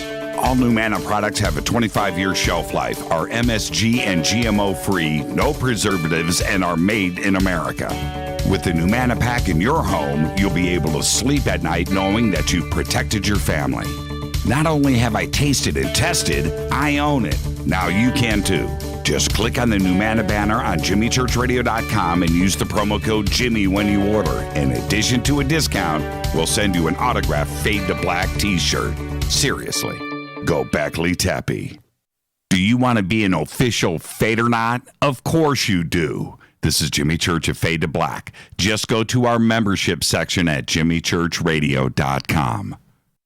So, you love talk radio? Then you'll love TalkStreamLive.com. TalkStream Live is always on, 24/7, with the best streaming talk shows. Find your favorite talkers and discover some new ones. It's free, readily available online or on mobile with any smartphone or tablet. Finding your favorite talk shows all in one place has gotten a whole lot easier. Just go to TalkStreamLive.com. Be sure to download the free apps from Google Play or the iTunes App Store. You listen to us, and we listen to you. And so does the CIA. KGRARadio.com. If you have hard water, the lime scale not only leaves white spots, it clogs pipes and breaks down appliances, costing you hundreds of dollars in energy and wear. Eliminate lime scale and other water issues like brown staining and bad odors with HydroCare water products, available from Wave Home Solutions. Wave's affordable water systems don't use salts or chemicals. You'll love the way your water tastes, smells, and looks. Satisfaction guaranteed. For more information, go to bestwater123.com. That's bestwater123.com. Are you intrigued by paranormal talk radio? You'll love the new paranormal radio app from TalkStream Live. You'll find a great selection of talk shows covering UFOs, ghosts, strange phenomena, and much more. Download the paranormal radio app now and start listening to the very best in paranormal talk entertainment, including the network you're listening to right now, the paranormal radio app, free in Google Play and the iOS App Store. You are listening to Fade to Black with Jimmy Church on the Game Changer Network. Oi, oi, I'm Reese Evans. You're listening to Jimmy Church. This is Revolution. The revolution will not be televised. The revolution is on radio. Ciao.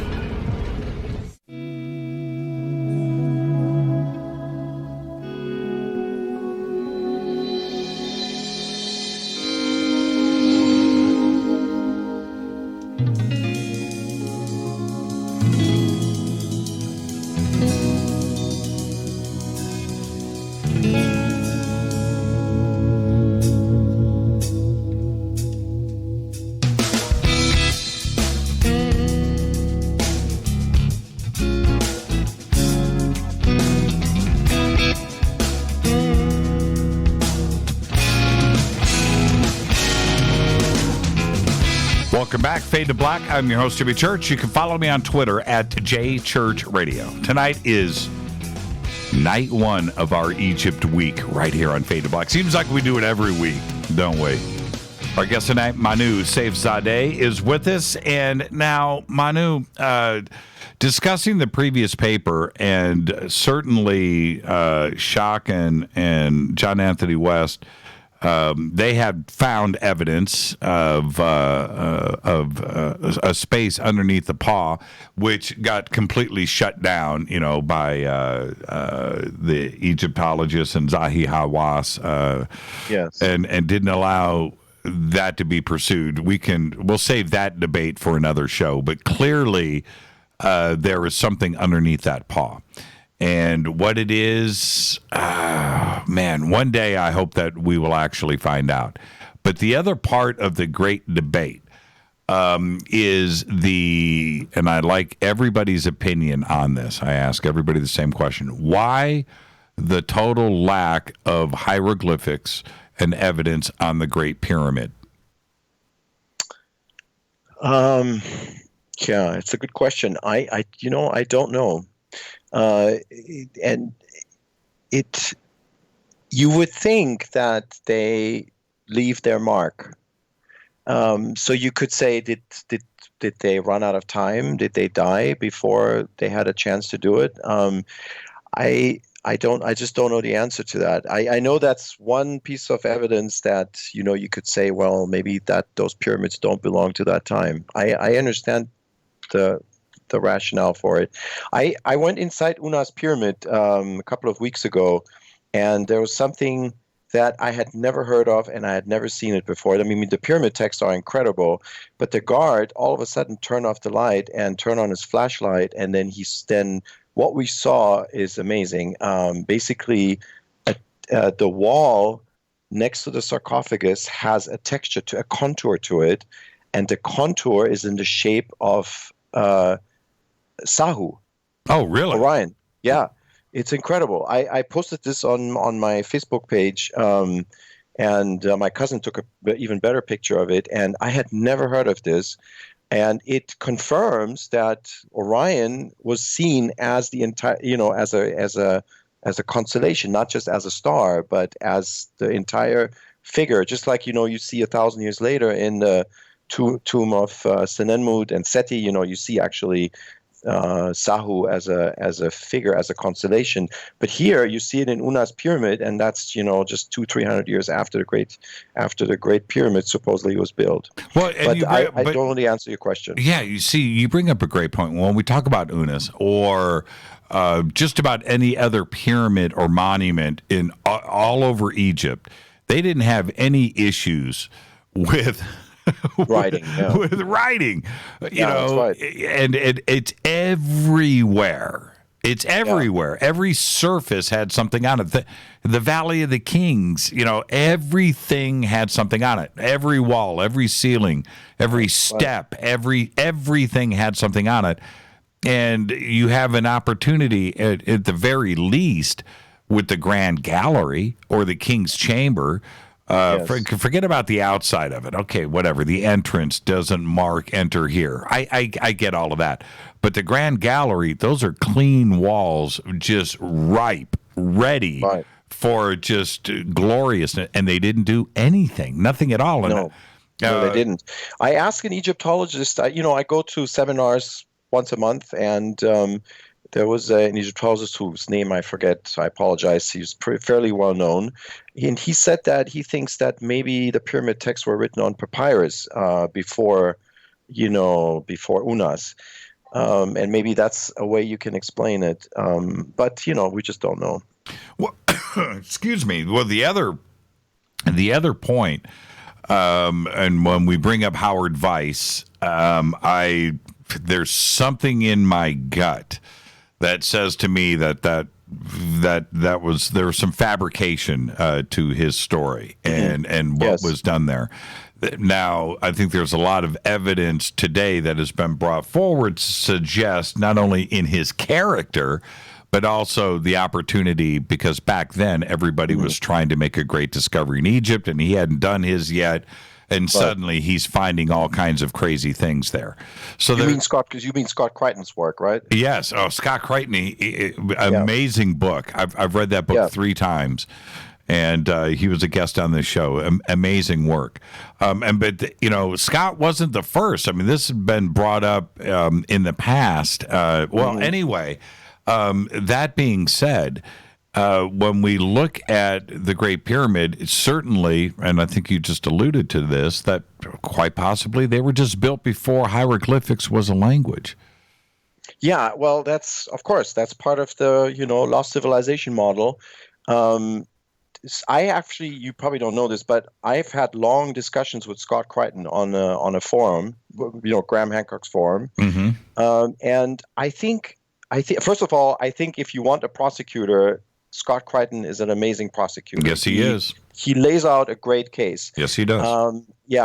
I think how I settled this with him, and I don't know if you would agree, but I think he has created enough reasonable suspicion, in law enforcement you say probable cause, to warrant a probe.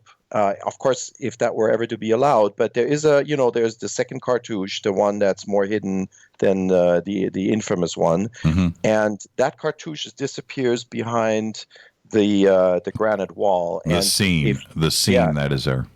Yeah, that's right. So it's up in the 5th chamber, and so I think Scott's theory will rise or fall if you probe behind that ledge, and you actually can you make a small hole and you look behind to see if the cartouche continues, and because if it does, then that's not a fake cartouche, and that would probably falsify his theory. But that's how you do science. I think Scott is a great in terms of proposing a scientific model, and in terms of testing it. I think it's fabulous. I think that's exactly what you should do next. But at this stage right now, I don't think you can settle the issue. I think there's so much quibbling. I mean, I witnessed some of these discussions, and it gets really personal. And I don't want to get personal with people, which is we're just trying to have a dispassionate discussion. And I think Scott has made a very forceful case for a test, and that test will make or break this. That book is absolute required reading. I agree. It's when the evidence is compelling. He has done the research, and when you go back, and he was so lucky to get the original journals and look at that and present them, and it's just required reading. You have to go. You can't discuss the Great Pyramid without having some general background on this, and Howard Weiss is critical to all of this, and Scott Crichton does a wonderful job in his book. Jimmy, this is a great segue to something I just want to insert real quick. I think this has to be said. There is no shame whatsoever in being proven wrong. In fact, that should be an honor badge. In science, if this is the way it used to be. You propose a model and then you try to falsify it. And so because if you can falsify a model, we know more. That's the way you advance knowledge. You don't always have to be right. Sometimes it's more useful to actually do an experiment and falsify yourself. And so that's how I look at Scott's theory. It's a great theory, it's a great model, and it actually makes a testable case. And I think that's what science is all about. But, to try to attack him personally, which I have witnessed this, he's getting personally attacked, and I think this completely misses the point. And this is really unfortunate in this field. This because people are so, it's so important to them to be correct, to be right, and they completely lose sight of the fact that that's not how you do science. It's not what science is all about. No, all you got to do is go up to the 5th level with a chisel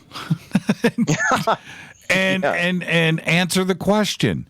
That's all you got to do. Well, right now there's actually a court order that completely this is a crime scene right now. Yeah, I know, because of the Germans. Yes. Right. Yes. Right. This is a crime scene, and so there's no entry up there. Nothing, not whatsoever. So yeah, but maybe in the future when it opens up, and maybe then I don't think it would take much. You need, I think an inch would be enough. Not even that. I totally agree. Like I said, just take a chisel, whack, take a chunk out, take a look. Yeah. Does it continue or not? That's right. That's it. We could put an end to all of this. Yes. But anyway, okay, so now some of the most exciting stuff to come out of Egypt may be eclipsing King Tut is happening right now. And this additional chamber above the Grand Gallery, I think is, I talk about it nearly every day on the show. We were told that there is nothing there. There's nothing more to discover. We all know that's a load of crap. But this discovery with the muon scan is about as exciting as it gets. Yeah, it's a fascinating discovery. There's been one paper by David Lightbody who is criticizing it. He's saying it could be an artifact, and I think the team is aware of it. But of course, I'm not a physicist, but I have some science background. So I looked at the paper, and I think the criticism fell short. I think the chamber is real. And the reason why I'm saying that is because there was a detector outside of the pyramid as well. Mm-hmm. And that detector also picks up the big void. So I think it's for real. Now, as you started to look at this, there's something else that you bring up, which is the how do I describe it? God, I've watched that video so many times. The internal ramp that spirals around by Jean-Pierre. Houdin, yeah, and I've watched that over and over again. I'm not convinced about that, but the notch that is up, and I forget what corner it is. I've always questioned that notch up there. Right, it's northeast. Northeast, and you can see it. You can look at any picture of the Great Pyramid, and that notch is right there. It seemed if I climb the Great Pyramid, I'm going straight there first on my way up. I'm walking in there. I'm serious too. Yes, walking in Bob Breyer's footsteps, right? Yes, yes. He was up there. But by the way, I just want to say, so Jean-Pierre Houdin, very, very gracious, reviewed the paper that I just published, and he critiqued it, and it was very useful. And of course, I acknowledged it in the paper. So to your point, I think he has not been falsified yet, Jimmy.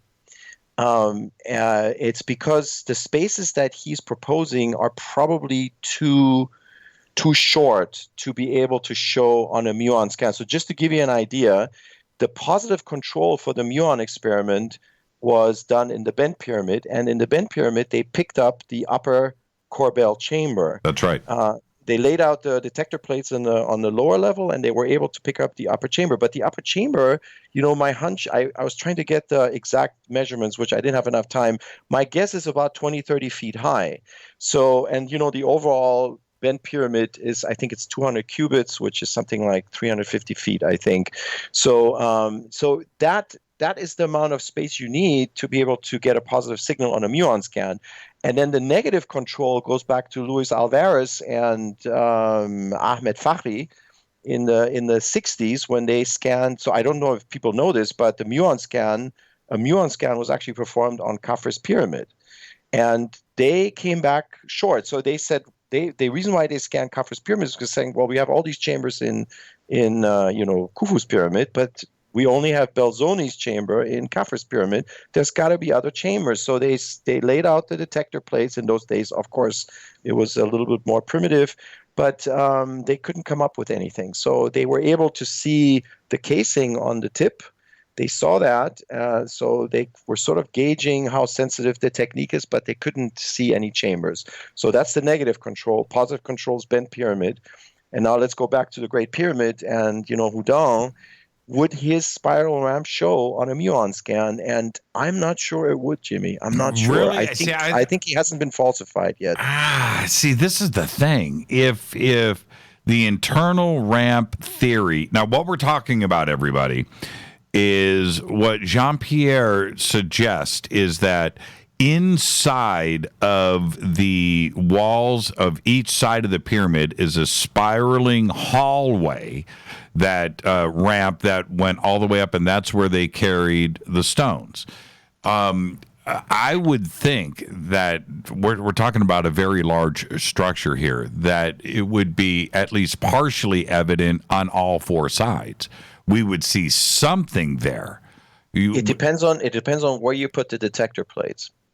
Well, certainly, but they would pick up something somewhere. They found, 3 anomalies so far, plus the new, I almost said the new Grand Gallery, the new chamber above the Grand Gallery. And they are able to do that not only with muons, but with heat signatures too. And I would think that same thing would show up with these ginormous ramps. Right. The problem with the muons, the big void, yes, there's a positive signal, but it's surprisingly, how should I say? It's surprisingly small. It's a huge space, but if you look at the actual data, it's not such a big signal. I'm used to when I did molecular biology, my professor was saying, don't even talk to me unless you have at least a twofold effect.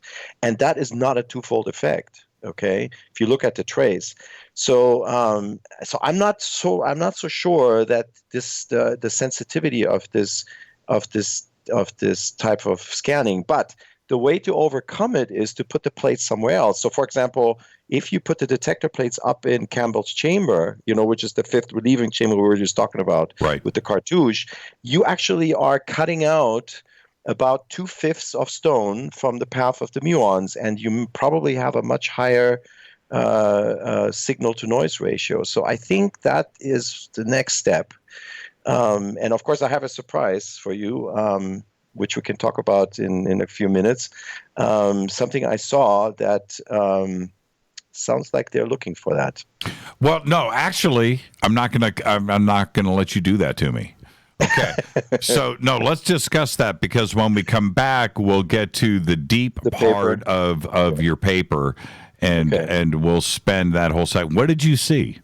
Well, there's a new scan in progress. And you were, well, of course, you were there 2 weeks ago. Is this when you saw it? Right.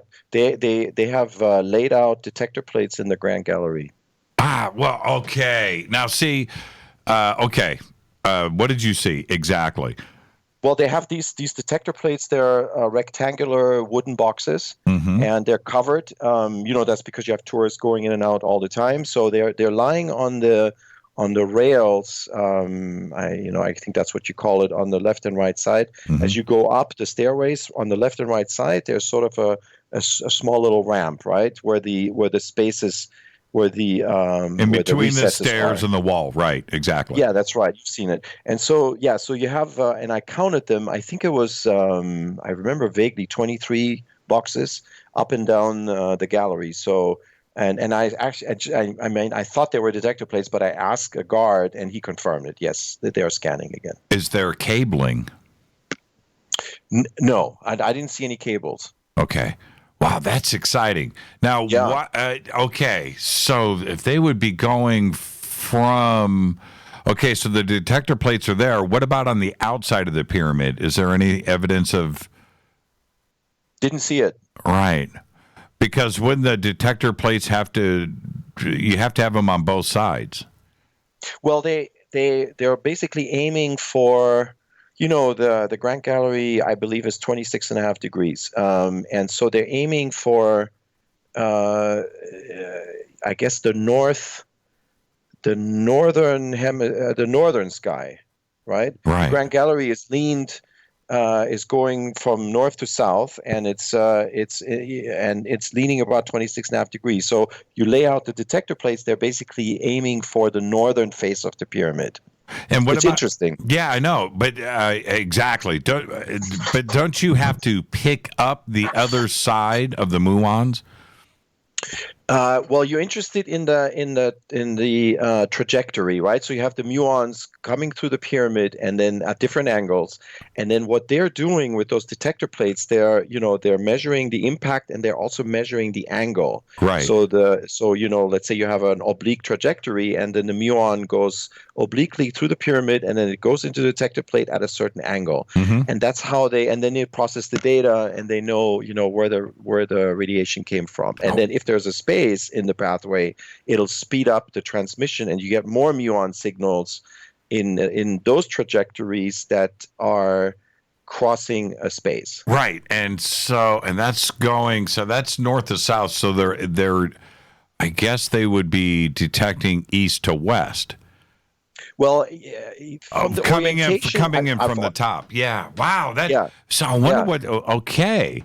And that is, and also, if that is the case, and I'm assuming the detector plates are facing in the opposite direction, they're not facing each other, right? No. Right? They're facing the opposite direction, so they would be covering half of the pyramid on each side of the Grand Gallery. That's right. They're basically, they're looking up against the northern side of it. And this may not be the only place. This is just what I saw. If I were them, I would put the plates into the relieving chambers. And who knows? Maybe they did. Have you seen? We've got 2 minutes before the break. Have you seen the Dassault video on the construction of the pyramid? The French aviation company.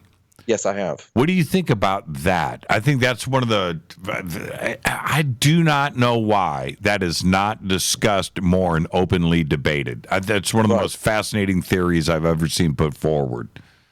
Yeah, the Grand Gallery is a logistical passage, right? As a counterpoint to lift up the stones, the heavy granite stones. I mean, it's a model.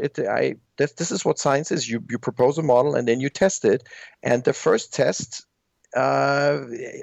ostensibly falsified it. This is what I'm trying to say. So the first run at it says that no spiral ramp, and this whole thing, maybe not all of it, but at least the spiral ramp portion of it may be falsified, but with the stipulation that maybe the test wasn't sensitive enough, which is why I think they're doing this follow-up experiment to see if they can now see it. Well, also in the Dassault video, they suggest an exit out of the King's Chamber, right? Yes. So you come in, you seal it off, you drop it, you have the trap doors, right? You seal it off, but those guys, the workers, had to get out. Right. So there's an exit, which is right behind the sarcophagus, and there's a stone there that's a different color than all of the other granite that is in the King's Chamber. And that's the stone that they put in place after they exited. Next to the Grand Gallery is an exit ramp and hallway that goes down and leaves the pyramid at ground level. Right. Now, and then there's two secret rooms, according to Houdin. 2 secret rooms. And now what I find interesting about that is, well, first off, that stone is definitely a different color. You can look at any picture and that thing stands out like a sore thumb. But in this new muon test, if it is what you're suggesting, up and down the Grand Gallery, wouldn't they be able to detect that hallway that was suggested by the Dassault study? That's a good question.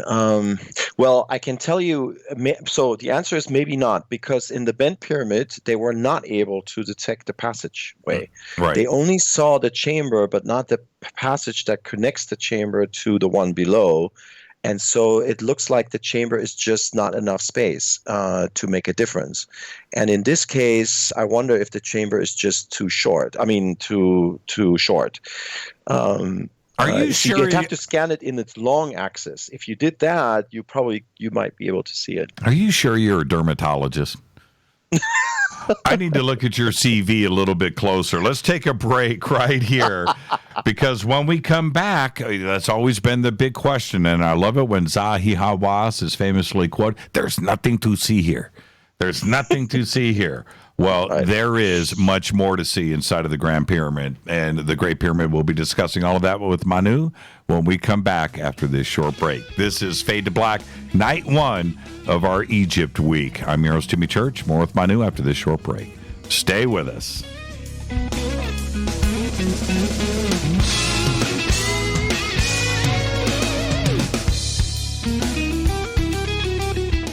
Hi everybody, this is Rob Halford, the Metal God on JimmyChurchRadio.com. This is KGRA Digital Broadcasting Station, Salt Lake City, Utah, Van Buren, Arkansas.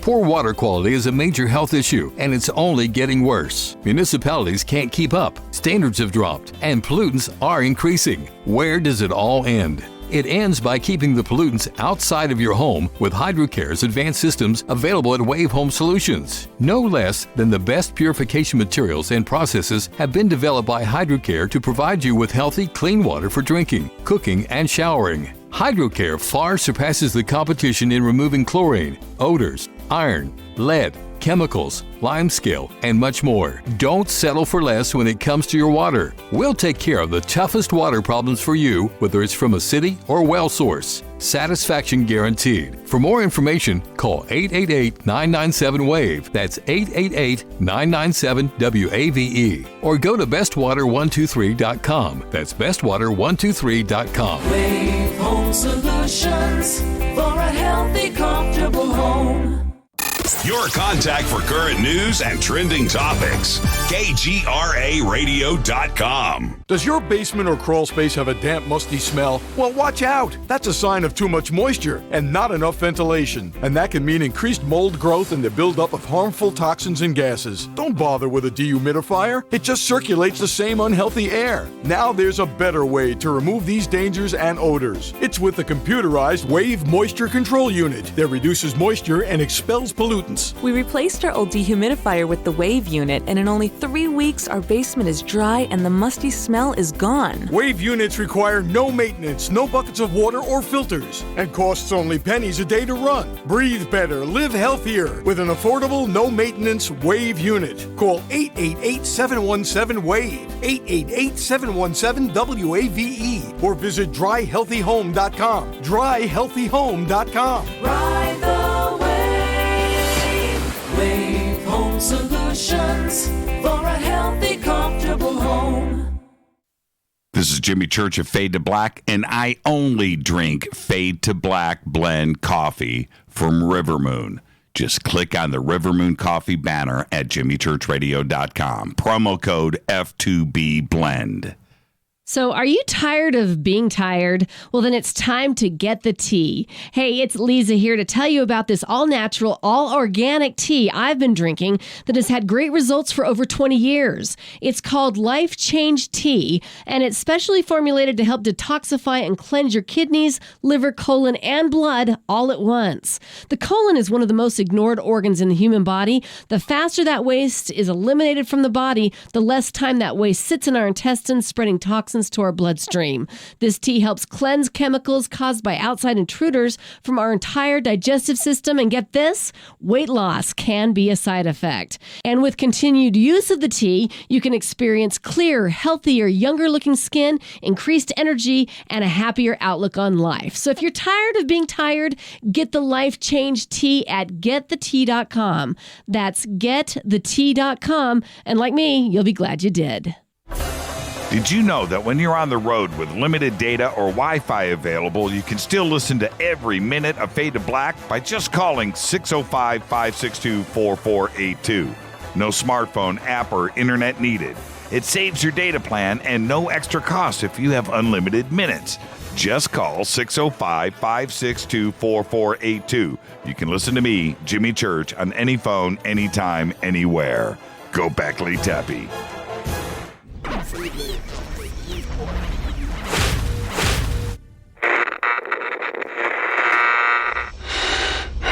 You want to know a secret? I love ponies. I really love ponies. I'm serious. I couldn't stay sane without ponies to brush. Why Fade to Black? Because you never got that pony, damn it. This is Fade to Black with Jimmy Church on the Game Changer Radio Network and KGRA, the Global Radio Alliance.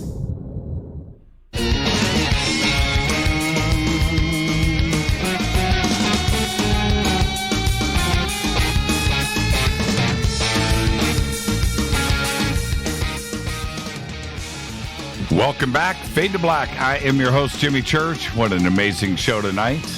Our guest, Manu Seyfzadeh. He just published a paper today. Now, this is, I've read through most of it. It's compelling. Some of it is way above my pay grade. It's a fascinating read. Manu, where can everybody, or can anybody have access to this? Yes, it's free access. Archaeological Discovery Journal. If you just put that into the search engine, it'll take you to the website. That's the easiest way. I'll have it on my website maybe by tomorrow, and it's also on my academia edu profile. So there's different ways, but the easiest way, Archaeological Discovery Journal. And the title of the paper? The title of the paper is, that's a long title, so I have to. That's why I handed it right off to you. Right.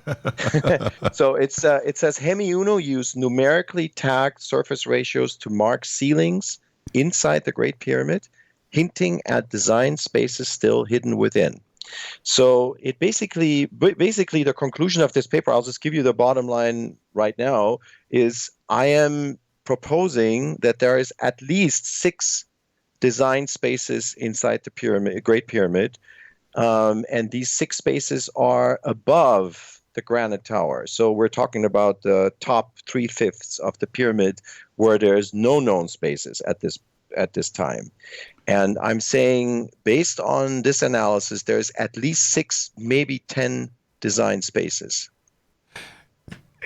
Now, okay, man, Zahi Hawass, his head just spun around. Now, it has... He might know. He might already know. Right. And certainly with the Muon paper that, again, suggests that there is a new chamber above the Grand Gallery where there is allegedly supposed to be nothing, right? Okay. Right.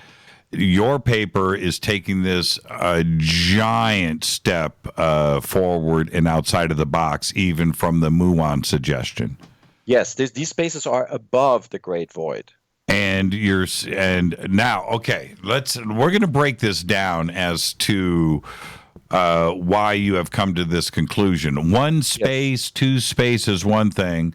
Now we're suggesting between 6 and 10. Now, to come to this conclusion, you have to have something to base this on. So let's start with the very basics here, and let's talk about the thickness of the blocks for each layer of the Great Pyramid. Let's start there. Right. So I'm gonna make a comment about that, and then I'm just going to present 2 quick concepts, and then it'll be really easy to understand this. So, to your point, if you stand in front of the pyramid, and this, of course, people look at it all the time, and you could come 20 times and you might not see it. But once you're aware of it, it's actually completely obvious that the thickness of the courses changes.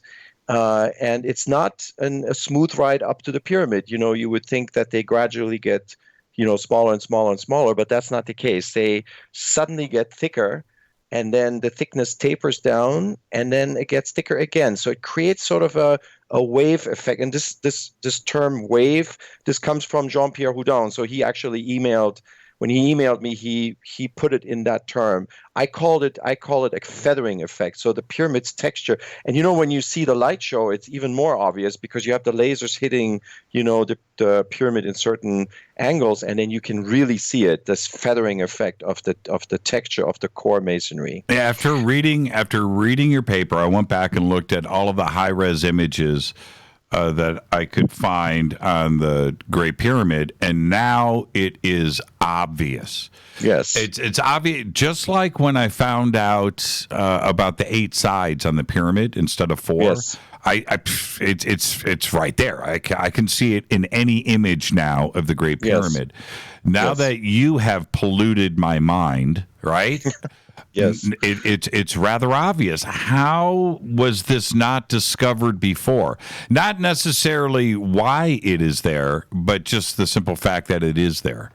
Well, it has been described and measured, as a matter of fact, by Flinders Petrie. So he described this varying core thickness in his 1883 publication. And for those who don't know, Flinders Petrie is considered the grandfather of archaeology. So he's a British surveyor who went to Egypt in the 1880s, and he did meticulous measuring of the monuments. And one of the things that he did, he basically measured the thickness of each course from all four corners going up the pyramid, and he plotted that as a function of the overall height of the pyramid. He noticed that, and then he noticed something else, and this is really the key to this paper. And so before I mention this, I just want to present two simple analogies. And then it'll be much easier to explain. So a pyramid, so the first one is, think of a pyramid as a stack of squares, of shrinking squares. And then imagine, the bottom square is, of course, the base. And let's just call it, 5 by 5, a square that's 5 units, let's say 5 yards, whatever you want to call it. Mm-hmm. And so it's 5 by 5 is 25, right? And then you pick any square higher up, and so it's a smaller square because it's a stack of shrinking squares. And let's say pick a square that's 2 by 2, so that's 4. So we have 4 and we have 25, and so that ratio is 4/25. And the 4 is a round number, and then let's give you an example. Let's say 3 by 3 is 9, divided by 25 is 9/25. So 4 and 9 are round numbers, they're integers. As opposed to, let's say 2.5 by 2.5. So we take another square up the pyramid. It's 2.5 by 2.5. It's 6.25. That's not a round number. So I just want to make that distinction because that becomes important. So when we divide the surface of a square up the pyramid divided by the base, and we get a certain ratio, if it's a round number fraction, it's something like 4, 5/25, 6/25. If it's not a round fraction, then it's something like 6.25 or 3.37, some uneven number. So that's the first thing. The second concept I want to explain is the pyramid angle. So in ancient Egypt, the pyramid angle was called the seret.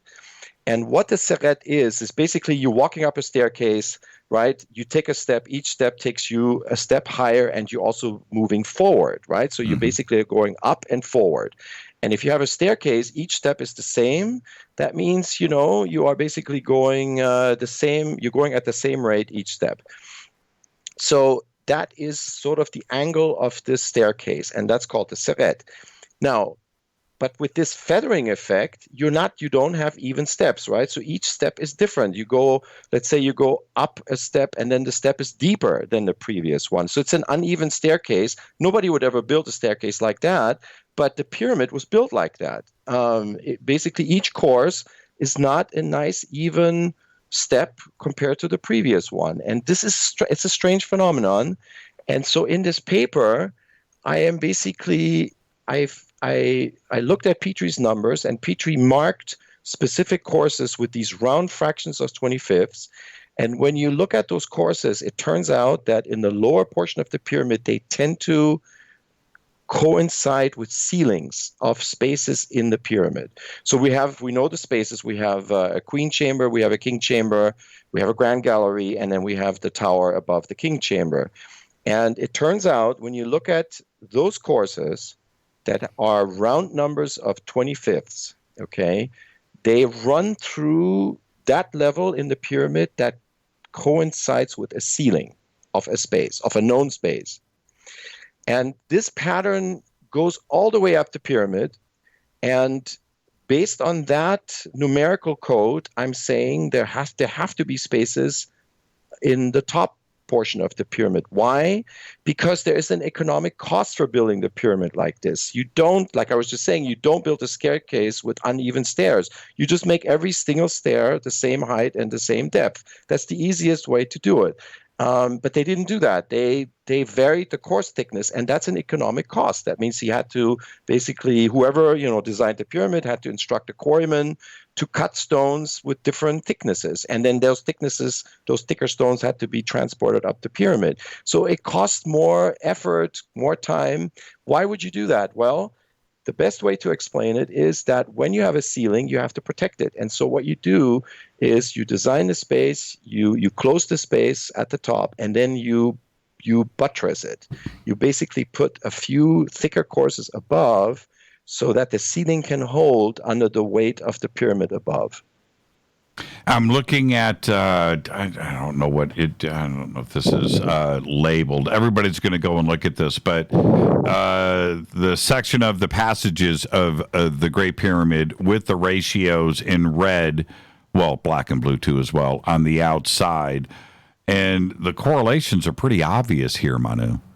Yeah, I think there is, Jean-Pierre had some good comments. He wasn't totally on board, and so he made me dig up another illustration. I mean, first of all, Peter's illustration is very, very accurate, I think. But I compared it to another illustration, and I can pretty much match all of these courses. There's one discrepancy, course number 42, but otherwise, I think it's pretty tight. And so and the good thing is it's a testable hypothesis. I mean, all we have to do is scan the top portion of the pyramid, put the detector plates a little bit higher up, and we have the answer, and we might have the answer in a few months. And then we can say Seyfzadeh was right or wrong. Now, let's clarify again. Let's get back to the basics here. We're talking about each layer of stone, starting from layer 1 at the bottom, is perfectly level and measured as level. There's been enough laser and digitizing of the pyramid and showing that over time the level to Earth has not changed. They are all perfectly level, and the stones themselves are leveled. What you are suggesting is that some of these levels, the thickness of the stones is different from the preceding layer and matches up with known ceilings and anomalies on the inside of the pyramid. Right. I mean, the best example that anybody can see from, standing in front of the pyramid is course number 35. When you stand in front of the Great Pyramid, you look up, about, something like 20 degrees up, you see this definitely much thicker course, and that's course number 35. And it turns out that course sits right on top of the ceiling of the Queen chamber. That's the easiest one to see. And it's also the top of the Grand Gallery. It is yes. It's sort of. Yeah. It sort of crosses. Yes, of course, it crosses the Grand Gallery, but it doesn't coincide with the ceiling of the Grand Gallery. But it perfectly correlates with the ceiling of the Queen Chamber. Right. So what I'm saying is that the architect made that course that way because he wanted to insert a chamber at that. He wanted to finish the ceiling of a chamber at that particular level. Now, let's go up above the fifth relieving chamber. What are you showing here? Right. So this is course number 84, and 84 runs across the top of the granite tower. Now, there's an interesting thing about, I don't know if we have time to go into this, but I'll just mention it real quick in passing. So there's an interesting thing about the 8th, 825th, and 525th, those particular courses, because they're not really round numbers. So it's not 8. It's actually, sort of an uneven number. And the same is with 5. But the other ones all the way up are pretty tight. And Petrie, of course, marked all of these particular courses in his illustration. So so I was trying to explain this, and my explanation, and of course I could be wrong, but my explanation is, I talk about in the paper how 8 and 5 are theologically important numbers to the ancient Egyptians. It has to do with astronomy. It has to do with the cycle of Venus versus the cycle of Sirius. because that's an 8-to-5 correlation, and the architecture shows it. So you can go to my Doom Pyramid compared to the Great Pyramid, and they're related by 5/8. So 5 and 8 are important numbers. And there's more examples, so we can, we probably don't have time to get into it. But anyways, so in this sequence from 10/25ths all the way up to 125ths, the 5 and 8 positions are uneven. And so what does that mean? So my interpretation in this paper is that those are special courses. Why are they special? Are they special because there is a space or because there isn't a space? So the way I'm interpreting it is that it's a space that's hidden, that's not supposed to be known. So, if you go, because the Granite Tower really wasn't a known space. And it might not be the Granite Tower. It could be it could be the Big Void, actually. So it turns out that number 84 crosses just above the Big Void. And if the Big Void is real, then that is what may be designated by that particular course, number 84. So it's not the Granite Tower, actually, it's the Big Void. Yeah, I'm looking at it here, and moving up above that, yes. the numbers and the ratio between them, this is my visual. I'm not looking at the math, but my eyes are saying that there is something consistent here with 89, 97, 107, 115, 129, 143, 161, 179, and 195, that something is consistent here. Now, all of this is to the audience, this is all above the Granite Tower, the relieving chambers. Right. Yes. So what I think is going on is there are 6, I think there are 6 spaces, but there's 2 spaces, the 8/25th and 5/25th, they're special. They had some special meaning to the architect, and I think that is where we're going to find, if we're ever going to be able to see inside, something mind-boggling about this pyramid. Something the Great Pyramid has not revealed all of its secrets. And I think the key to the secret of the Great Pyramid is in those 2 levels. There's 2 ceilings, I think, of 2 small chambers, and that's where the money is. Now, which not the money, the money in terms of the right the cultural treasure, basically. And what numbers are we looking at here? What are you thinking? It would be 8. So 8/25. So I think the Big Void is potentially the first one, and the second one is number 107. So course number 107 is where the surface ratio is 5/25. 5/25, yeah. Right, and so it turns out it's not a round number, 5/25. It's an uneven number, and the numbers are in the paper. So I think those 2 are special. All the other spaces, they could be logistic, Jimmy. I don't know. So I'm saying 6 spaces. Maybe there are logistical spaces. Maybe. So I said to Houdin, maybe this is circumstantial evidence that the internal ramp theory is still alive, and maybe the scan will corroborate it. So that's one way you can interpret it. But I am more focused on those 2 specific levels, 5 and 8/25 and 5/25, because I think there is something there that the architect wanted to hide. Well, but then 129 and 195 are also very interesting to me too as well, and I've often thought that there must be something at the top of the pyramid. Yes. It would also be the right. easiest thing to build, too. You have less rocks up there that you're putting into place. Yeah. Absolutely. If let's say, well, let me be open-minded. Let's say whoever built this pyramid, whoever wanted to make this statement, if I were that person, he or she, I would want to be inside the top. Somehow up there, so I can see the world from the top of the pyramid. That's right. Yeah. It's almost, it's bizarre that there was no easy way to get to the top. You built this mountain, and then there's no way to get up there.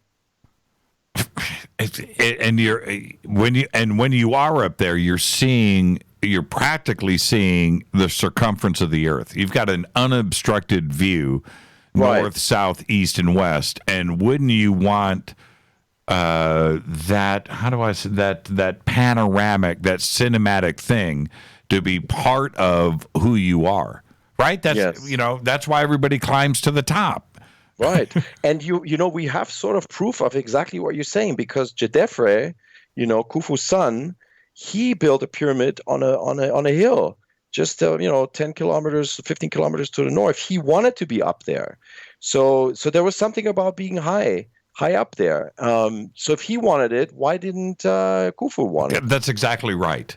And now, okay, let me ask you this before can I keep you for a little overtime tonight? Sure. Okay, so 2 more hours, Jimmy. Yeah, let's do it. Let's do 2 hours of overtime. Now we have a 2D or a 1D or a 2D representation here. We have the height, right? We have the positioning of the height. What about triangulation to now find the position of the chambers? Yeah, so remember, so the course marks in this model marks the ceiling of the chamber. And by the way, this is also what Rudolf Gantenbrink, I have to bring him in because he's really the one who first described this phenomenon, that the design is focused on ceilings, not the ground level. This is a very important concept, architecturally speaking. So he's the first one who described it, but he wasn't focused on surface ratios. He was focused on distances. Mm-hmm. And in his publication, he's basically saying, that the distances were all multiples of 7 and 11 qubits, and there are some prime numbers. But most of that design is in the horizontal dimension. What I'm proposing is the vertical growth of the pyramid. So whoever designed this, and of course I think it was Hemiunu, you will probably disagree with that because you're saying it's prehistoric. But be that as it may, the vertical growth of the pyramid had to be also pre-planned. It had to be sort of conceptualized, and I think that's it's something that I wouldn't think about it this way, but now that I see it, it makes a lot of sense. He basically he or she conceptualized this in terms of ratios, and that way you had sort of a feel for how fast you're going up the pyramid and what's the amount of stone that you need to build a particular level up there. And then what you do is when you have a space, you have to protect the space. And so what you do is you suddenly increase the height of the courses immediately above. So you take the pressure off. You basically bolster against the pressure that's coming from above. Well, that part of it, which is something that I think about often. But you know what? I'm going to take it one step further. There is that, and it's very complex, and it's heavy engineering, even by today's technology. Yes. It's crazy, crazy engineering that is involved. But there's one other thing that I can't wrap my head around. And you brought up Rudolf, who's still I hold in the highest regard. Yes. The Rudolf Gantenbrink, is that each one of these sections of the pyramid, whether it's the Grand Gallery or the King's Chamber, and all of the shafts that came out of the pyramid, all of that, the stones have to be built around and pre-planned for all of this. Those shafts exiting the pyramid, they sound simple, but you're talking about 50, 70 layers of stone that are built around each one of those shafts and allow the shafts to be there. Right. I do not understand how that was done. Unless and one of the is that it was built solid and then they bored the shafts out, right? Well, that sounds impossible, but it would give you a clean shaft, right? Okay, right. That's a great point you just made, and Gantenbrink said that would cause instability. So exactly what you just said, they couldn't do that. So they did it they had to do it the hard way, which is what you first said. They had to construct the shafts around piece by piece with each one and still somehow create a perfectly straight shaft. Right. Now, we're talking about 5,000 years ago. Yes. And oh man, Right. I can't accept it. My mind says no. Well, you ask Robert Bouval, and he will tell. Robert, of course, he's an engineer. He's an engineer, but the purpose of the shafts, right? So you just bring an excellent point. You're saying, why would you put this much effort into building these shafts when they're just an air shaft? And that's exactly the problem, right? So I think the only reason why you put so much effort into building these shafts is if it has a really strong. There has to be a heavy reason, like, a theological reason, something like that, to put all this effort in it. And that's, of course, what Bouval is saying, that the shafts are aiming for the stars. Stars. Yeah, absolutely. Yeah. Let's take a break right here, and we'll just continue the fascinating conversation. I absolutely love it. There's nothing like Egypt talk on Fade to Black, Manu. It's my favorite thing to do. I know. Let's take a break right here. We'll do some overtime with Manu right after this short break. I am your host, Jimmy Church. This is Fade to Black. We'll be right back. Hey, Manu, are you on Twitter? No. Okay, Facebook. There you go. Okay, well, you can follow me on Twitter at JChurch Radio. I'll be right back.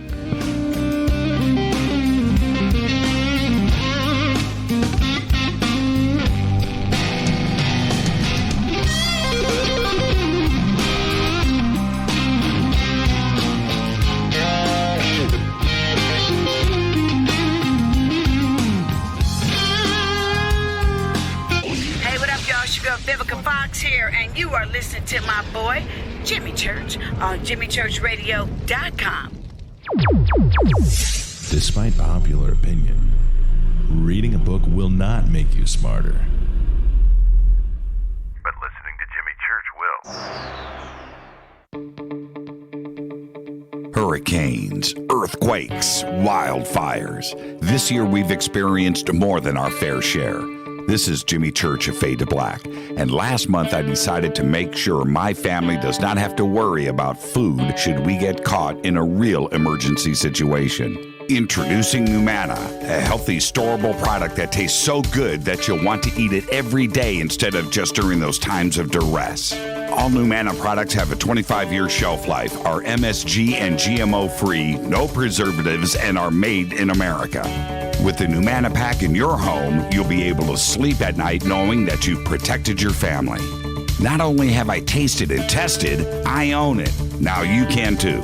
Just click on the Numana banner on JimmyChurchRadio.com and use the promo code Jimmy when you order. In addition to a discount, we'll send you an autographed Fade to Black t-shirt. Seriously, go Beckley Tappy. This is Jimmy Church of Fade to Black, and I take Life Change Tea supplements every single day. It's what I do. Click on their banner at JimmyChurchRadio.com. When you take the beans from Central America with dashes of Indonesian and African mixed in and then roast it to the dark side of Fade to Black, you create the ultimate brew of fringe. Introducing the Fade to Black blend from River Moon Coffee. Yes, River Moon's darkest customized roast was created for the love of Fade to Black. The alchemy of masterful roasting and smoking the beans is in every sip of this full-bodied, dark Java. I need my coffee dark, deep, with distinct bittersweet chocolate highlights, just like the bunker. Leaning further into the darkness of the roast is Fade to Black blend from River Moon Coffee.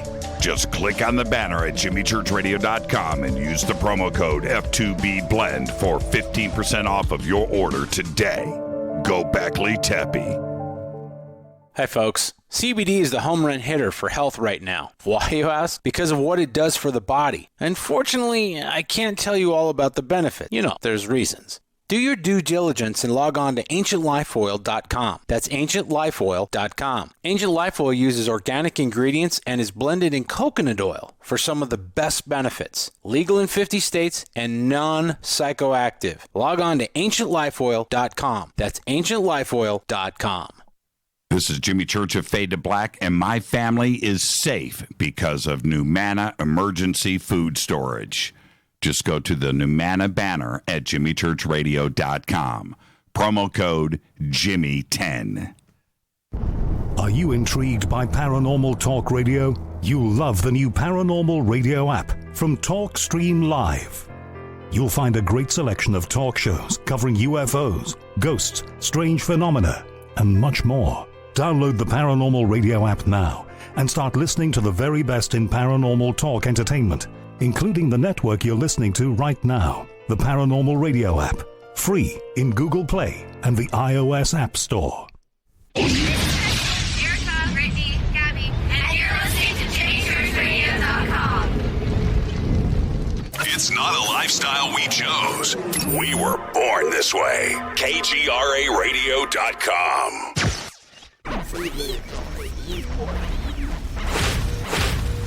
This is KJCR at JimmyChurchRadio.com.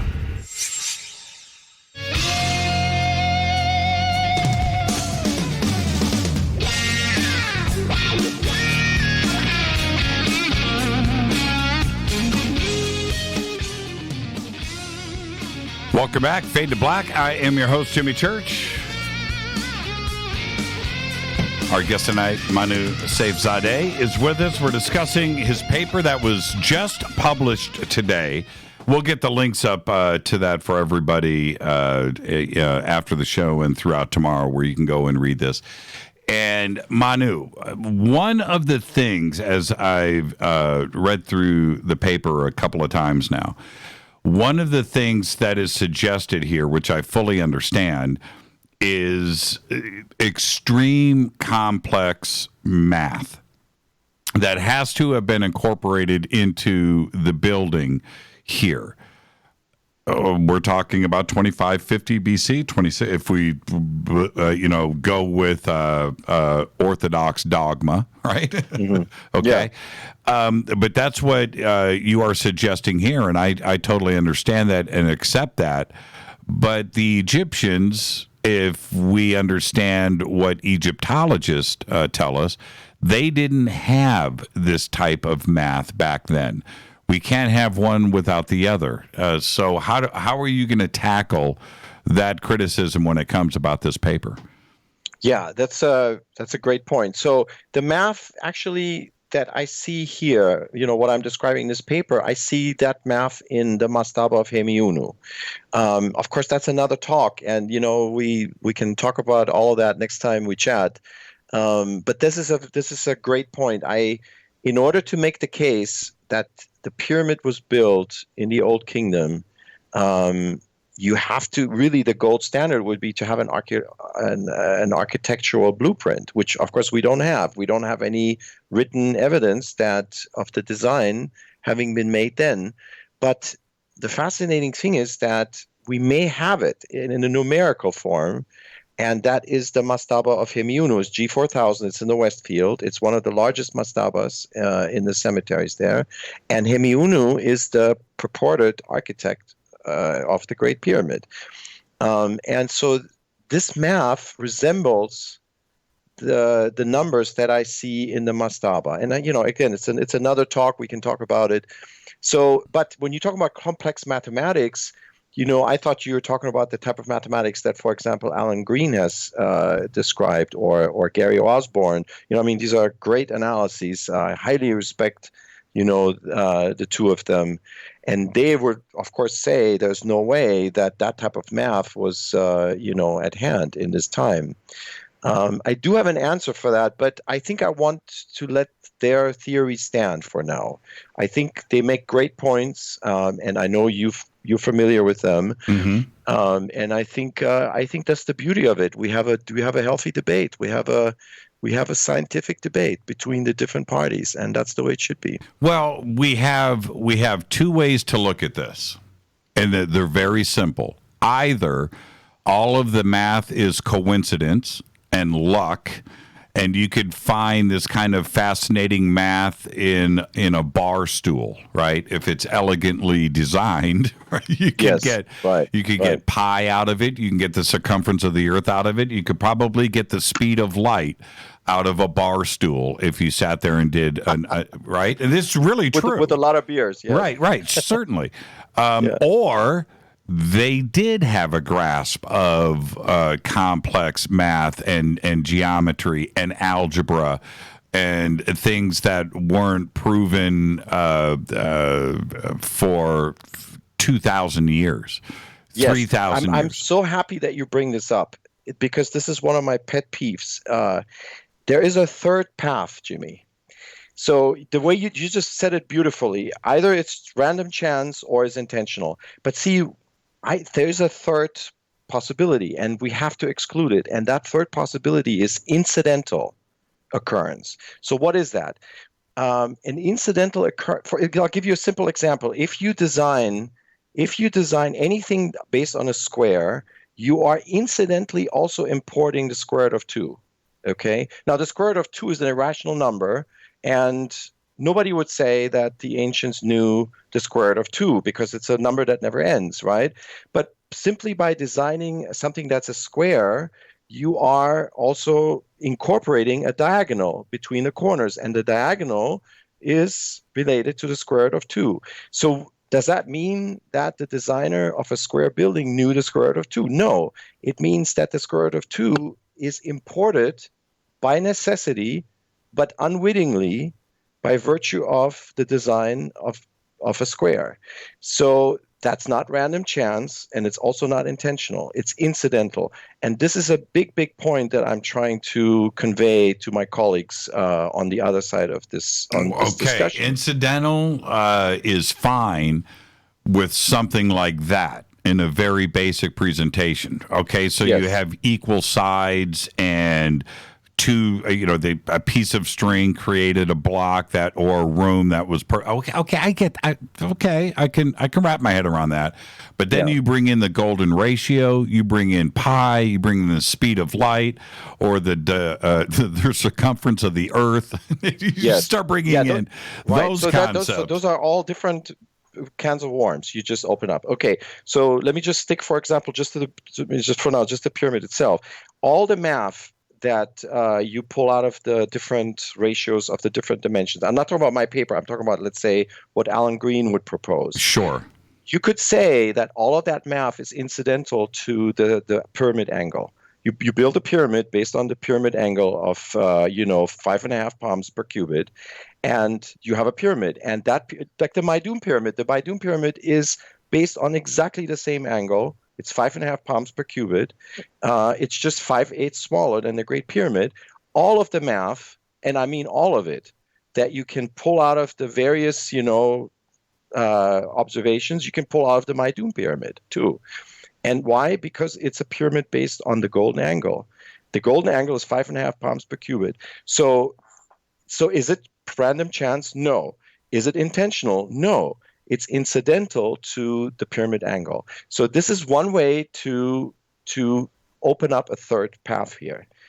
But I don't know. I love, like I said, I highly respect what Alan has written, what Gary Osborne and others have written. I respect it because they could be right, and what I'm saying could be wrong. But I just wanted to make this case. I just wanted to make this point that it's not a dichotomy. It's not black or white. It's not two camps. It's three camps. And if as soon as you open up that third possibility, you could actually explain a lot. Not the speed of light. So you brought that up too, and I want to make a comment about that too. That is one of the few riddles about this pyramid: the position on the globe and the latitude, the numerical identity with the speed of light number. That is mind-boggling, and I have a video on my YouTube channel trying to explain it with this third pathway that I'm mentioning, but I am the first to tell you I have not succeeded. I actually went to the 30th parallel in Cairo on my last trip. I wanted to see what that looks like. And you know what, Jimmy? That is an archaeological site. I bet you there's something under that ground, exactly at the 30.0000 degree latitude, because that's exactly where the meridian crosses the 30th latitude. It's 10 pyramid lengths north of the Great Pyramid. So if you take the Great Pyramid and you move it 10 times north, you're exactly on the 30th latitude. And there's one other point. There's many points, but let's go back to what you said, which is paramount. We don't have, if the pyramid was done today, we would have a warehouse full of blueprints and design and engineering. It would be a ginormous project, hundreds of drawing boards and computers and pencils, right? I mean, just a crazy amount of thought and expertise put into it. Clearly, we don't have that. So that would suggest that there was one brain behind the pyramid that is literally, on all of these sites, that is building on a whim, that is telling everybody what to do, that everything is in somebody's brain. Yes. It's not drawn out. And I can't accept that. I can't. I agree with you. It's remarkable. And of course, cosmic womb, Robert is proposing, one of the ways he explains it is that it's an entanglement. It's a message from outer space. It comes from some self-aware intelligence, far more advanced than we are. And it basically inserted this brilliant idea into the architect's mind. And this is, in other words, this whole thing is a one-person genius. And that genius designed this structure. That's one way you could explain it. And I remember sitting we had breakfast with Robert, and we were discussing, the different ways. And he has, as always, he has an amazing way to think about these things. And I felt myself, I agreed with him. I said, you know what, you're right. This is possible. This is just a strike of a genius, and it may come from an exterior source. The way that physics goes nowadays and what we know about the cosmos, I think this is on the table, that explanation. Well, we have to try to figure out how this intelligence just surfaced at 3000 BC in Egypt, right? Suddenly they went from one phase of living in the desert and surviving to virtually overnight having this knowledge. And it wasn't just the knowledge of construction, but it was agriculture, it was religion, It was government, it was taxation, it was laws. A lot of things came into play here, all overnight. But there's one other thing that complicates it for me, and it is the building of it, certainly, but we've got to go back to the foundation. And that these were perfectly oriented north, south, east, and west. I mean, not perfectly, but frigging perfectly. Right. Okay, and leveled. And the knowledge of this, of building a foundation from an engineering standpoint, is something that we are still coming to terms with today. How to build a skyscraper, how to get the foundation, how to get the footings, how to get the engineering right. All of that is stuff that we deal with every single day. We're learning it today. Back then at 3000 BC, apparently it was pretty easy. Right. Yeah, that's right. Well, of course there is proposed models, either the sun shadows or the stars were used. And the pretext also, I wrote about this in one of my papers, the Pyramid Code, the origin of the Pyramid Code, which came out last year, is the potential reason why pyramids were suddenly oriented in the north-south direction is because the star Alkaid from the Big Dipper, the Hoof star, which is what, Robert wrote about this, that the Djoser pyramid, the Serdab, where the little statue of Djoser looks through the little peak holes, right? Mm-hmm. That is oriented. It was oriented towards Alkaid, the star, and so it turns out that, and this is based on the work of Juan Belmonte, is that it's possible that Alkaid disappeared. It was no longer imperishable. It was not a star that was always visible every night. It suddenly became, and this is due to precession. So all of a sudden, that star dipped under the horizon, so the Egyptians couldn't see it, and that was sort of a paradigm-changing phenomenon.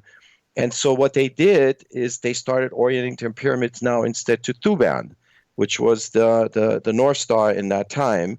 And the first pyramid that was oriented that way was a small step pyramid next to the Maidum pyramid. So if you go west about 10 kilometers from Maidum, there's a small step pyramid built by Sneferu, and that is the first pyramid that was oriented in that direction. And there's an astronomer, Giulio Magli, you might know him. He is actually, they did a detailed orientation study of all Egyptian monuments, and I think these pyramids are all, measured. But to your point, the Great Pyramid the accuracy is mind-boggling. It's incredible. If you want to make the case that they couldn't have done it, I'm not going to put up a fight. No, they couldn't have done it. But there's the other part of this, and both theories can't be right. Okay, and that is this: if they were this is what's crazy. If they were aligning to the stars. And getting true north out of the stars, which, by the way, today true north and the way the stars were 5,000 years ago, now we're actually off by a degree or two, and so I have a hard time dealing with that. But the other point is, we're talking about doing it in the dark, and you are lining up 13 acres of land. Right? Yes. With stone that is being laid as the bedrock for the Great Pyramid before the pyramid was even built. And that foundation was leveled and orientated true north at night. Well, wait a minute. It doesn't work. Or they did it with water during the day. And I understand that idea too. But both can't be right. See, do you understand what I'm saying? It just doesn't make sense to me. You mean because one method was during the day and the other one was at night? Yeah, you're leveling during the day and then you're straightening it back out at night to the star. Yeah. Wait, no, I'm sorry. It's just it's way too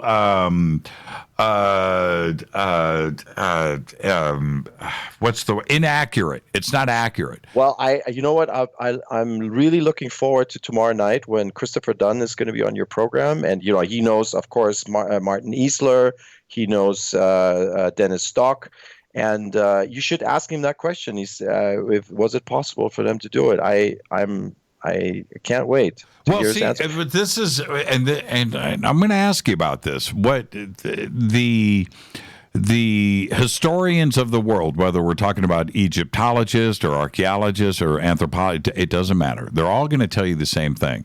That at 5,000 BC, 4,000 BC, 3,000 BC, that was Stone Age man. That's it. That was Stone Age man. So they and then they will suggest, well, you're not giving them enough credit. They were actually smarter than. Wait a minute. Was it Stone Age man or not? That's the first thing. And how smart were they? And then the flip side of it is you're asking us to accept that Stone Age man had grasp of all of these concepts of heavy engineering, of astronomy, of all of this. Now, you can't have it both ways. And that's what they are asking us to swallow. And I'm not, that's why I go with, it wasn't it wasn't the Egyptians that built it. That's all that I'm saying. Well, so this is what I would say. I mean, let me put myself in the shoes of an Egyptologist. They might say to you, Jimmy, is if you look at First Dynasty mastabas, they're incredible. They were probably just as mind-boggling as the pyramids, and they were built in the First Dynasty. On the hillside in Saqqara, Abydos. Yeah, go ahead. In Abydos, yes, I hear you. Yes, right. I understand. And so even one of those or two of those actually had a small precursor of a pyramid over the burial chamber. So, for example, there's a queen of Jair. Her name was Harry Ninth, and hers is the southernmost mastaba on the Saqqara Ridge. And it's a First Dynasty queen, and her mastaba is huge, with the paneled facade and with the bull horns in the front. They're mind-boggling, and so that that burial chamber had a pyramid-like roof. So an Egyptologist might say, well, you know what, they did. There's sort of a gradient of gradual technological advance, and it leads up to the pyramid age. You have the small step pyramids, then you have Djoser's pyramid, then you have the other step, Sechemchet and Chaba. The Red Pyramid, sure. Right, and then all of a sudden you have the Maidum pyramid, and then it gets cased. And then before that you have the Ben pyramid, which gets cased. So they would say there is a gradient, but you know what? I agree with you. At some point you still have the same problem. How did you get the stones up there? Right? How did you finish the pyramids in this amount of time? So it's always the same question. So I completely accept at this point both sides of this equation, and I think it's just you could both be right. Yeah, I'm reserving my judgment. This is my funky way of looking at that. From Saqqara, you can see the Giza Plateau, right? And so why not? It's a very simple thing. You're a primitive culture, right? First dynasty. You're looking across the desert at the Giza Plateau, and you're trying to imitate what you are seeing. I know. It's a good point. That's it. You're trying to replicate that, and they never pulled it off. Right. It's that simple. It's not the other way around. They built their way up to it. And the other thing is this. It's simple math. When I look at the construction period of all of the pyramids that were built before the Great Pyramid and the Plateau, now we're talking about hundreds of thousands of people that were doing nothing but building pyramids all the time. Right. That's it. That you didn't have you didn't have another gig in Egypt. Everybody there was building pyramids. Right. And they were going from building site to building site. They were building these things every 5 or 10 years. Right. And there's 75 pyramids that were attempted before the Great Pyramids. I just don't see the amount of quarrying and transporting and feeding and everything else that had to have been in place. That math doesn't work for me. It's a pretty good economic stimulus program, right?